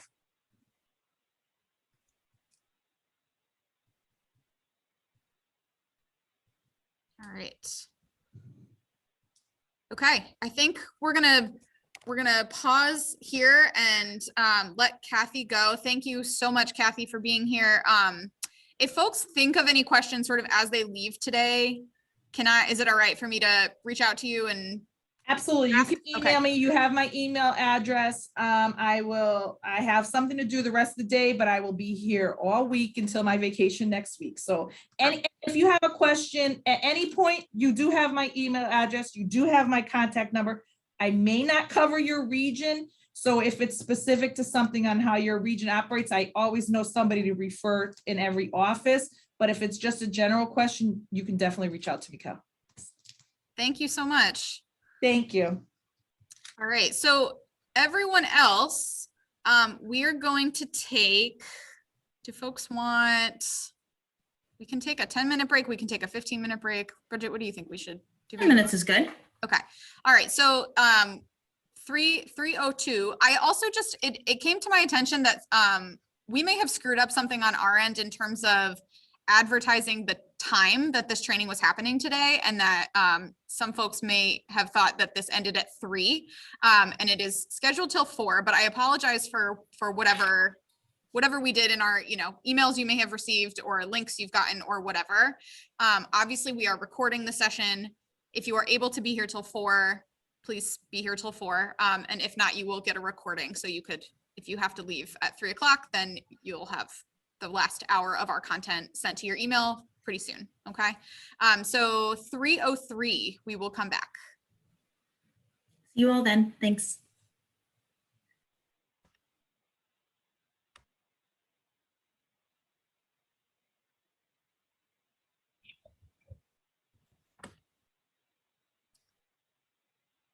All right. So what we are going to cover, and Bridget and I are sort of just going to take whatever time this takes. I mean, obviously not more than an hour, but it could be less than an hour, to cover some of the information that we did not get to in our June training, and then also to address some of the questions that came up, as well as the homework that we asked you to do at the end of the June training. So that's sort of our 2 agenda items for the remainder of today. So we did not get to talk about in June. We had a whole conversation about the dynamics of child sexual abuse. Bridget talked at length about what grooming behaviors look like. We talked about healthy child sexual development. And then a really important piece, and Sarah Egan mentioned this in her presentation today, is what does grooming and child sexual abuse look like in online environments? Or more specifically, like what are the ways and what are the tools that people are using to harm children, using technology, the internet, texting, email, communication, etc. So first, I want to just have us have a little bit of a discussion, and you all can unmute or put into the chat. What are some things that make children specifically vulnerable in online or digital environments? What are some things specifically about these environments or about young people navigating online or digital environments that might make them vulnerable to abuse or to harm? All right, so in the chat, we've got just access to anything online. Absolutely. There are many, many ways to stumble upon things that you really don't want to be looking at on the internet, or that kids don't want to be looking at. They're alone. So, kids may be navigating these spaces and using these tools without supervision. They're sort of just on their own phone or on their tablet or computer or whatever. We've got tons of answers coming in. Says longing for connections, relationships, or friendships, right? And the internet, or even just maybe it's folks that they know in person, but we're using texting or messaging or talking through an app or a game to find that connection. No supervision. Young people tend to be very trusting of people. Some of them, that's definitely a factor in some of these situations. Kids might be naive to what could happen when they're in a digital or online space.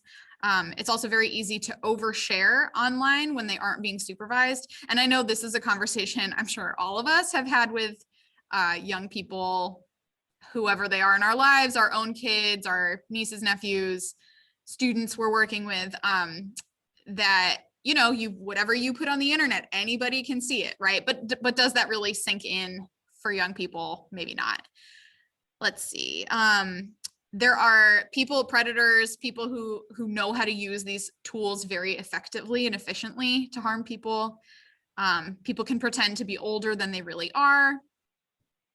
Great. So you all have touched on many, many reasons why we want to pay specific attention to how we are helping young people stay safe in online and digital environments. So these are many of these are things you all shared, so that kids are naturally trusting. The people that they meet online, even somebody that they really haven't talked to for very long, might feel like a friend, right? And this is not to say that, obviously people can sustain actual friendships and relationships with people online. But I think for young people specifically, like they may not have known someone for very long or may not know much about them, and that connection can feel like someone they should trust. We talked about kids being really curious and just potentially ending up in different settings that are not really appropriate for them. Talked about supervision. And then one last comment on here that we didn't touch upon was that the consequences for doing something you're not supposed to, or like getting into trouble, that has something to do with technology or online communication. Kids really don't want to have their technology taken away from them, right? And I think a lot of kids might assume that, well, if I tell my parent or whoever that I ended up on this website that sort of makes me feel nervous or makes me feel uncomfortable, they're going to get mad at me and they're going to take away my tablet or my phone or what have you. And so a lot of kids are not willing to run that risk, so they might not share what's going on. And then I'm seeing in the chat that perpetrators can pretend to be younger or appear than who they really are. They may then reveal themselves and their motives when they have coerced behaviors from a child, right? So the not really knowing who people are or what their intentions are is certainly a risk that is exacerbated by our online situations. This could happen in the real world as well, but all right. So great job, everybody. Okay. So what does child sexual abuse look like in online or digital spaces? This is not an exhaustive list, but these are some of the things that we most commonly see. So unsolicited, explicit pictures, or you'll hear people talk about dick pics. You'll hear, I'm sure there's lots of other names out there for these unwanted, explicit pictures, or even just texts, conversation, or links to pornography, to other explicit websites. So somebody sending those to a kid is a form of child sexual abuse. Non-consensual use of intimate pictures or texts. So this is just one thing Bridget and I really wanted to touch upon with all of you today, is there some specific language that is shifting around sexual abuse in online spaces. So many of us might be familiar with the phrase revenge porn, right? So a way of getting back at someone or a way of harming someone is to share intimate or explicit pictures of them or messages they may have sent. We are moving away from referring to that as revenge porn, because it just sort of implies that the word porn itself, because there is consensual pornography in the world, sort of doesn't really get at exactly how harmful this is, and doesn't really address the power dynamic that's inherent in this kind of behavior. So instead of calling it revenge porn, we are encouraging folks to use the phrase, it's a little clunkier, but it's more accurate, non-consensual use of intimate pictures or texts. Okay, so this non-consensual, whatever the behavior is. But that's a form of child sexual abuse when that's happening to children.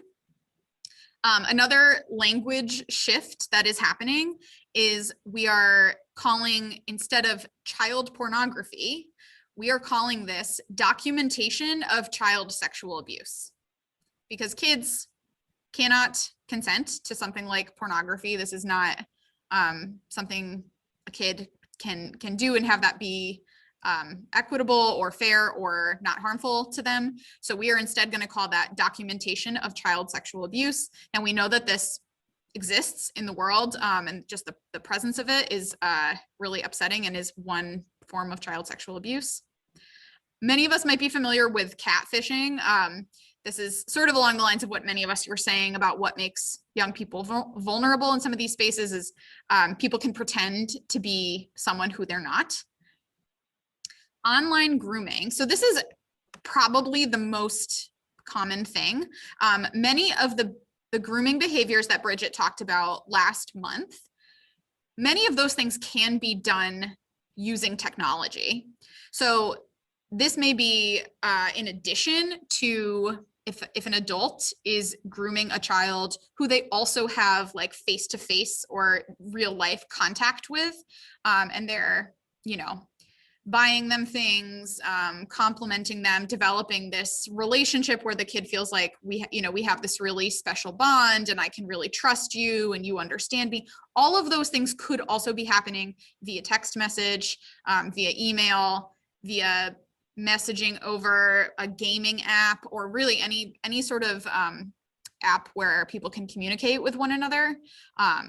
So it's not that while there are some of the other things on this list are really specific to how people use technology to abuse children, some of this is also just a continuation of what may be happening in person. And I think actually the prevalence of young people having, a cell phone or having access to ways of communicating with people that their parents or guardians or whoever are not necessarily like witnessing all of those interactions, right? If they get to have their own phone and they get to have their own conversations with people, having those conversations with an adult, with somebody who's grooming them, can actually, I think, intensify the feeling of like, this is a really special relationship. This person really cares about me, because it's, you know, those conversations are happening completely out of earshot of any other adult, right? It can feel even more like private and secretive. And as I have been saying, these behaviors can be done with any form of technology that allows kids to talk to other people. And so the one that I've been saying a few times, but I want to just call your attention to specifically, is that video games, like gaming platforms, gaming apps, things like that, many of them have communication methods built into them, so people can chat, or people can, you know, talk. Maybe you sometimes see kids with like headsets on that are playing a video game and they can talk to people, right? Those are spaces where sometimes adults are using that form of communication while they're also maybe like playing a game alongside of a kid. Those are spaces where sometimes this abuse is happening, or their grooming behaviors are happening. So what can we do about this? What can we as adults do about specifically online child sexual abuse? And I just want to acknowledge that I think I hear many adults, many parents express feelings of being like overwhelmed by the amount of technology that is out there, feeling like, well, if I don't stay on top of every single new type of technology that is being developed and all these different ways that kids can use technology, then how on earth am I supposed to keep my kids safe? I just don't know enough about this stuff. So I just want to acknowledge that this is a topic that can lead to people feeling a little bit of despair or overwhelmed. But there are ways to manage and mitigate the risk for kids who are using digital technology, right? And this is all really, I think of it this way, that it really is like risk reduction, or we're just trying to mitigate risk. We cannot eliminate it completely, but there are things we can do to help people be safe. So one thing we can do is teach kids about the difference between public and private with regard to the internet and digital communication. I think many people are already doing this with their own kids, or I bet this is a topic coming up in some of the classes that our prevention and community educators are teaching, that we, you know, there are things that are public and there are things that are private, and how do we understand the differences? Spending time modeling good online behavior for kids. So if you are a person who uses your phone to do certain things, or you use a laptop or whatever, showing kids what responsible use of that technology looks like, and looking for teachable moments, especially around safety and consent. So this might look like, maybe you're a person who uses Instagram and you like to put pictures of people in your life on Instagram. If you take a picture of someone and then you want to put it on Instagram, maybe you ask their permission first, right? That's good modeling of consent and being a responsible user of the app. It is completely within the right of parents, guardians to monitor their children's devices. This is actually a responsibility of parents to be having a sense of who our kids are talking to via their phone, their apps, whatever technology they have access to.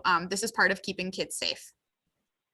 It's also within your rights to set boundaries about who kids are allowed to communicate with over a device, and how adults can communicate with your kids. So one thing that sometimes comes up is, you know, if a kid has a tutor or has a coach, or has, you know, especially maybe a high schooler, they have their own phone, they have this person that is teaching them or coaching them or what have you. It might be normal for some folks to say, well, it's just easier for my kid to have like direct communication with the tutor when they're trying to schedule their tutoring sessions or whatever. It's also a great practice to say, you know what, I actually don't want this adult to have communication with my kid that I'm unaware of. So I'm gonna say, if you wanna be texting my kid, it's gonna be a group text and I wanna see everything that's going on, right? So whatever, there's many, many other types of boundaries or things that you might come up with on your own. These are just some ideas.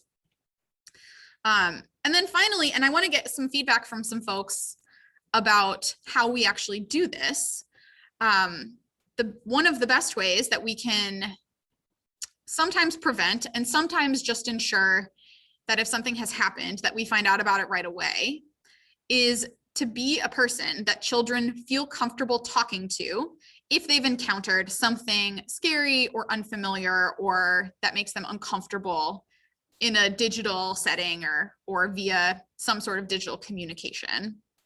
So I would love to hear from all of you.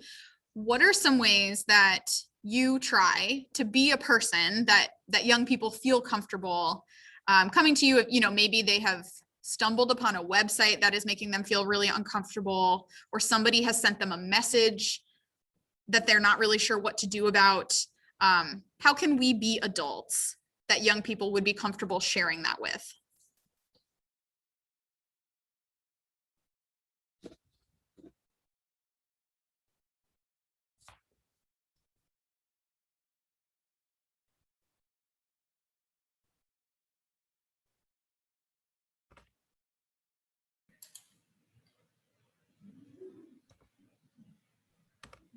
I'm sure many of you are these people already, and so sometimes it's hard to think about, what did I do to become the person that kids feel really comfortable talking to? I'm happy to jump in and start, Kelsey, and yeah, go ahead, see if other people build off. So I think one of the most significant things to build that trust with children is, of course, in having these conversations, ensuring that they have an understanding that they're not going to be in trouble, right? When finally these conversations start being had with children about how, something got to a certain point, they might have been afraid to report it because they're afraid of getting in trouble. So ensuring that they understand that a situation like this wouldn't be their fault, and that they can communicate with an adult and won't be in trouble with them will be really critical. Awesome. Thanks, Bridget. Louisa, what do you think? I'm just real with them.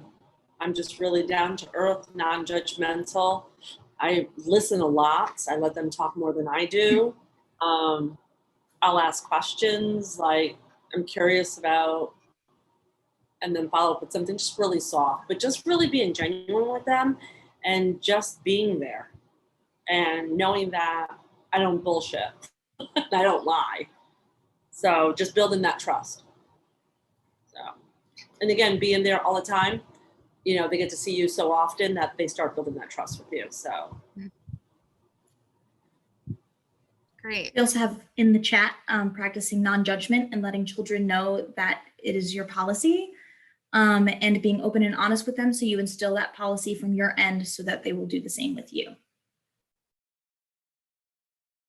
Great. Yeah, I think what folks have shared so far, those really are some of the best practices, right? We need to communicate, and this goes not just for things that are happening online, but for all forms of child sexual abuse. We need to communicate to young people that if they decide to share something with one of their trusted adults, that they're not going to get in trouble for sharing about something that happened to them that made them feel uncomfortable or unsafe or that hurt them.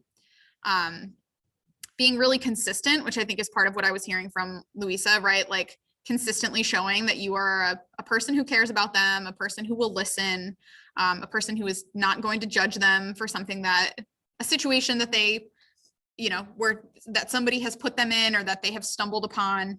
And being really open and honest. And that includes, from our conversation earlier with Kathy from DCF, being transparent about, for those of you who are working in schools or, we all have contact with kids in different settings, like being transparent about our status as mandated reporters as well. And then one more comment in the chat, it's about establishing relationships of trust, one without overreaction in any area. I'm really glad you brought that up, the point about trying not to overreact, because I think if, being really mindful of what does my face look like when a kid is telling me something that might feel shocking and upsetting to me, but let me keep my face under control so that they don't just completely stop talking to me and regret that they said anything, right? So that's a really good point too. All right. Well, thank you all for your thoughts around how we're navigating preventing child sexual abuse and how we're responding to it when it's specifically in an online or digital space. One other thing I just want to stress to folks, and this sort of goes to the point I was making at the start of this slide, that this topic can feel overwhelming. You do not need to understand every single form of technology that exists for young people to be communicating with one another or with adults or with anyone. It's just not realistic that we are going to know all of those things. And instead of putting our energy into worrying about, well, what about when they invent this other app and I have no idea how to use that one and I have no idea what to be looking for, implementing some of these things that we do have control over and that we can feel really confident, setting boundaries about who people are talking to them about the difference between what should be private and what can be public, modeling consent for things like putting up pictures of people or sharing people's location online, things like that. All of those are within our control, right? It's really hard to stay on top of the technology, and we can't just add that to our busy lives and jobs already. So I just wanted to reiterate that. And now I think I'm going to pass it over to Bridget. Yep. So let's talk about talking to adults. So we got some feedback from all of you, just wanting some more information about engaging in these conversations and what that could potentially look like, and just kind of some tips. So we wanted to kind of continue that conversation into the session a little bit. And we're also going to be, after this conversation, revisiting the homework that we had left you with, and we're going to break out for some discussion time with one another. But starting here, I wanted to provide some tips for talking to adults. So first of all, of course, as anything else, we'd want to ensure that we're engaging safely, right? We want to evaluate the dynamics of that situation. What is your relationship with the parties involved? What is their relationship with one another? Where are you when this is happening? Is this a situation that requires some sort of immediate intervention? Is it an active emergency? So it's important that we realistically evaluate all of these dynamics. We also want to, of course, intervene in a way that's safest for the child, right? The child should always be centered in this situation, and the child's safety should always be centered.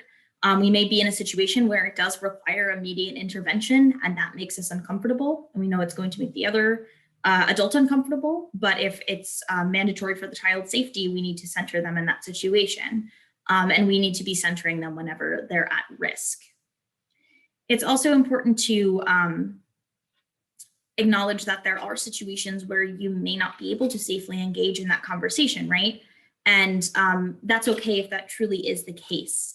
However, as an adult, it is still our responsibility to step in. So if we cannot intervene in that moment, right, if that's not what's safest or what's going to be most effective based on our evaluation of that situation, then we need to immediately start to think, okay, then what's next? What is my plan to help? Just because we can't intervene in that moment does not mean that intervention should not be made. It's important as well to bring up the concerning behavior, whether it be to another party, somebody else that you're explaining this to, or if you're having a conversation with that person themselves. I had a couple of examples that I came up with, just considering that a couple of you had asked about, what would it look like to have a conversation with someone about this? So for instance, you want to, make it clear what that behavior is while you're talking about it, because that person can't really argue that the behavior didn't happen, right? But they can argue perhaps how you feel about it, or that they are, eroding boundaries, right? So rather than saying something like, your boundaries with this child make me uncomfortable, you could say instead, I'm concerned that you've been posting pictures of this child on social media without their consent or their parents' consent, right? So that names the behavior. They can't deny that those pictures have been posted. And it shares that there is some concern, but again, we're centering the child in the situation. You're not kind of centering yourself in your discomfort. Similarly, you could say, rather than saying something like, I don't like your relationship with that child, saying, it makes me uncomfortable when I notice you swearing and watch an adult swim in front of that child, right? Again, you are acknowledging that you're aware and you feel some kind of way about it. Kelsey, I think you switched screens there.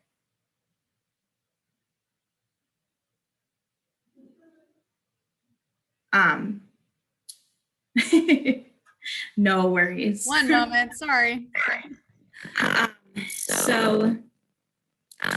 You're acknowledging that you're aware of the situation and that you are not happy with the situation, right, to some extent. But more importantly, you're naming that behavior. Hey, Bridget. Sorry, Yes. are other folks getting weird feedback from Bridget's sound? Maybe that's just me. Yeah. Great. I'll jump in and go back in. Okay.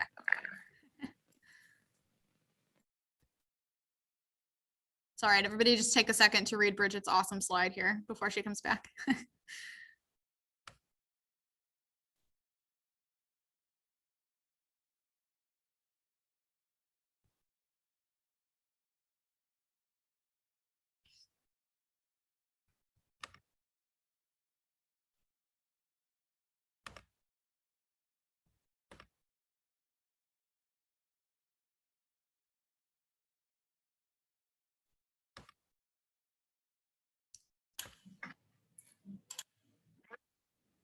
All right, let's try again. Right. Yeah. Thank you for your patience. That sounds better. Still dealing with these virtual environments, a year and a half later. So just to jump right back in, again, you're rather than centering yourself in that conversation, you're centering the child and the behavior to that child.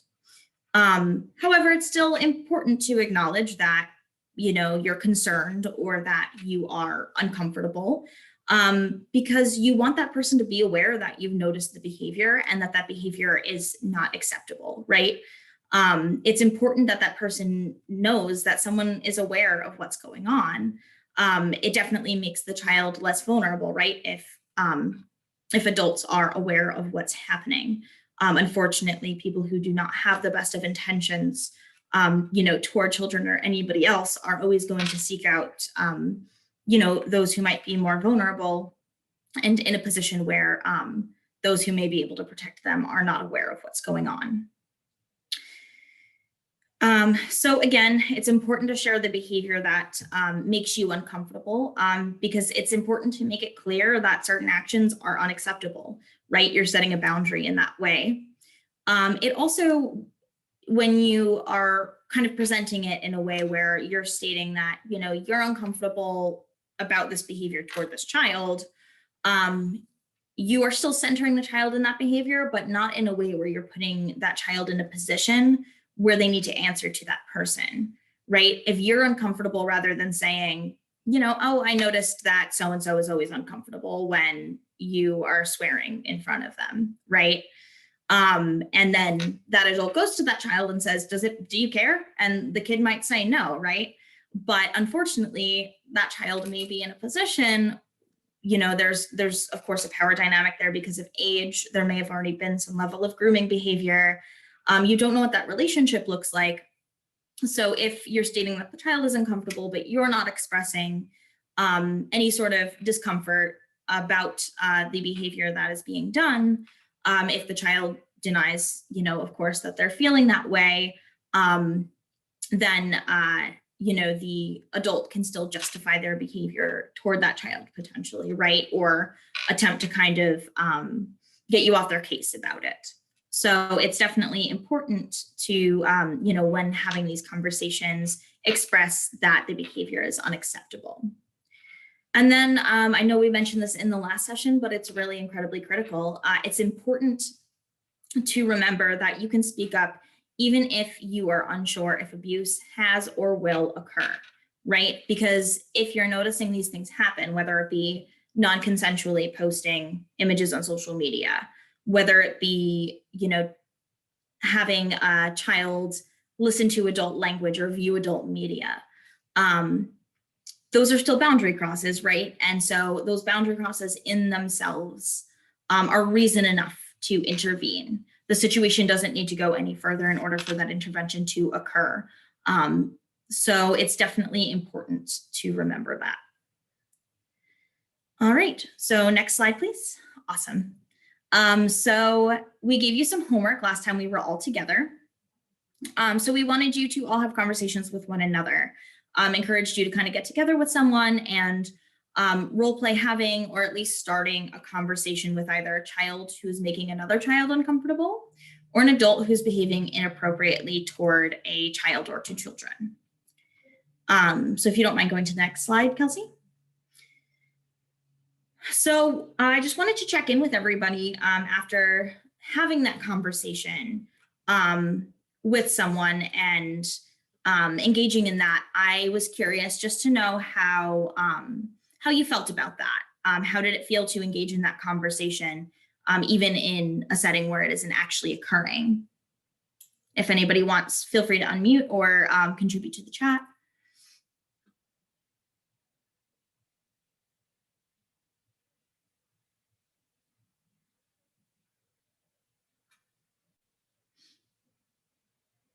You can also feel free to answer the other questions here. You know, what might have made this exercise difficult for you? And if you're willing to share kind of what you came up with and what you said, we'd be happy to hear it. Any feedback about that exercise?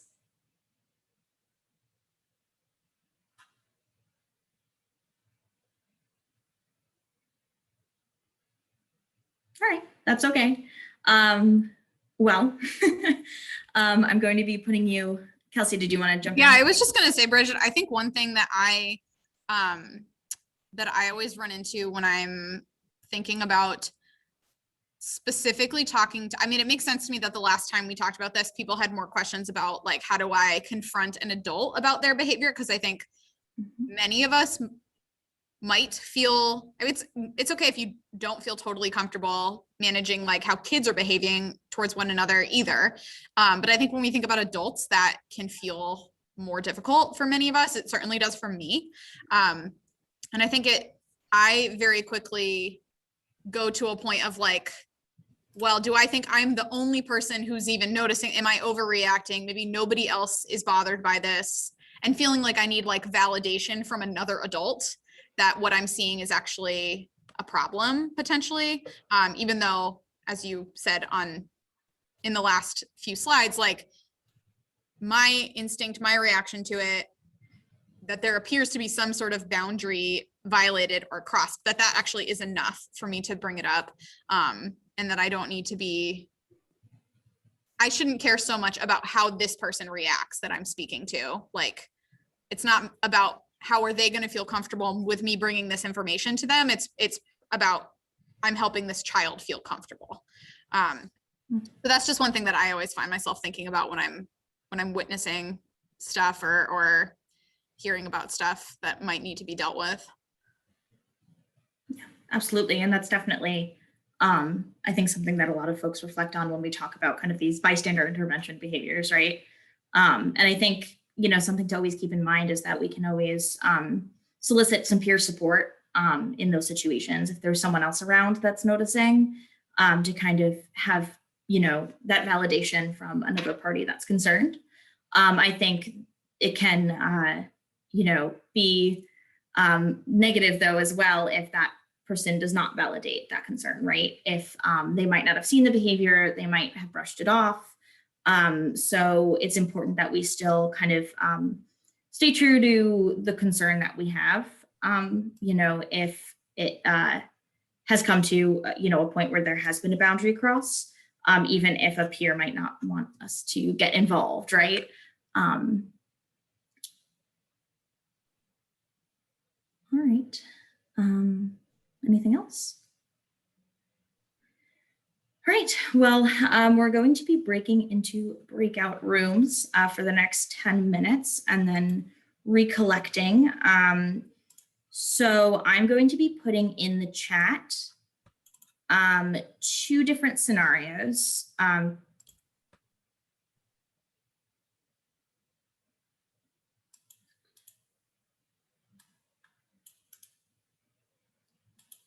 All right. So both of these, one of these dynamics, they're both with adults. but one is a family and one is sort of a school setting. So we want to kind of ask the question, how could adults intervene in these situations? So consider how to step in, consider what could be said to the adult who's crossing the boundary, consider what other adults need to be brought into the loop and need to be brought into that conversation, and then what policies should be in place to prevent these incidents from occurring in the first place or in the future. So Kelsey, if you don't mind separating folks into rooms, that would be great. And we're gonna put people, how many minutes do we want to do, Bridget? I think 10 should be sufficient. Okay, great. Yeah. All right.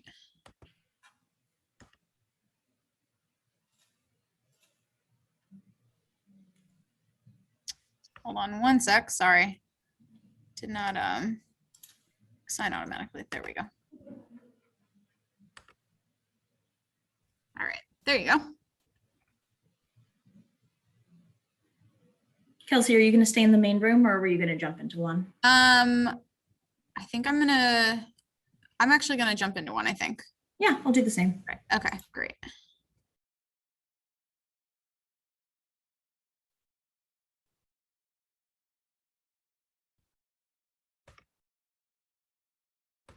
Sure, sometimes the chat doesn't stay.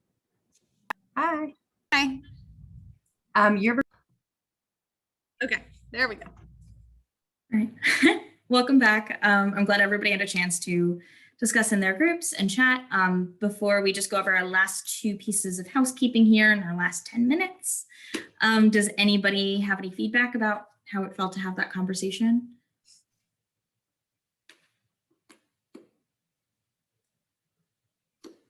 For both the scenarios, in my group, I think we came to like the importance of letting other adults know about situations. So whether that's in the situation with the coach, you know, maybe that's the parents of, we talked about like the parents of is making comments about like just letting other adults be aware of what might be going on. Yeah, absolutely. I think something that was great that came out of our conversation in our room was that there are, you know, a multitude of different ways to engage in that conversation and be involved, right? So, you know, based on just the language that you use and the ways that you feel comfortable intervening, there are some things that need to be done, but it is can vary person to person to some extent. So it's important to know that everybody in their own ways can get involved.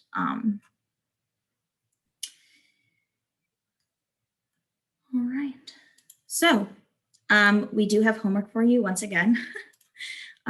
So we had one more scenario we wanted to present, but we wanted to instead kind of leave you with it to kind of mull it over, and we'll review it more collectively as a group upon our reunion in August.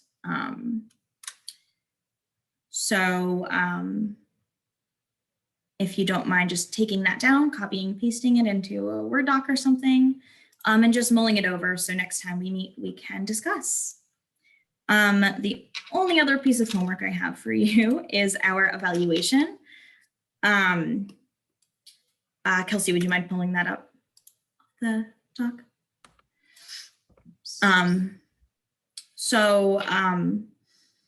If you would just take a couple of minutes to let us know how today's program was, if you have any feedback, anything that you're hopeful for the third session, that will be our last one together. So if there's anything you'd like to hear or see, that would be the time. So definitely let us know. And we look forward to that. And then I also want to remind you all to look back down at whatever you had written down for your self-care at the beginning of the session. So I will indeed be playing with my dog this evening. And I hope that other folks will take the time to remember what they wrote down and do those things as well. In addition, if you do want to process anything that was discussed today or have any concerns, Kelsey and I will make ourselves available until everyone else has exited our little Zoom room here. There's just two other things I just wanted to share with everybody. So one is obviously we had a 45-minute presentation from Kathy from DCF today. We are working on a longer, it's called a Discoverers training. Hopefully that's going to happen in August. I think it will. That'll be a little bit longer, a little bit more in depth in terms of some of our responsibilities as mandated reporters. So if you sort of walked away from the DCF part of today's presentation being like, I have a lot of questions, or there's more basic information I wish they had covered, stay tuned for that, because there will be an opportunity to get some more of that training. And also in the follow-up email that we're going to send which will include the homework, the evaluation, any of that stuff. So if you didn't grab it from the chat today, don't worry, because you'll get it. I'm also going to send out, we put it in the chat earlier today when Sarah Egan was speaking, the K through 12 guidelines that the Alliance worked on in conjunction with DCF and the State Department of Ed a few years ago, that really outline this framework for what schools are supposed to be doing in terms of child sexual abuse prevention. I'm going to make sure that everybody, it was in the chat today, but we will send it out in the email as well. As much of that as you have time to review between now and the August session, you will come into that session having a little bit more of an idea of what we're trying to do in terms of child sexual abuse prevention across the state. So I'll provide a little bit more guidance, because the document is kind of long, in the follow-up email about some specific spots I think people should really look at. But just a heads up that is going to come out as well. The whole thing is great reading if you haven't read it before. So yeah, I think that's it. Otherwise, our next session is on August 31st at 1 p.m. So hopefully you'll be joining us then and here. Thank you, everybody. Bridget and I will hang out for a few more minutes if anybody wants to talk about anything.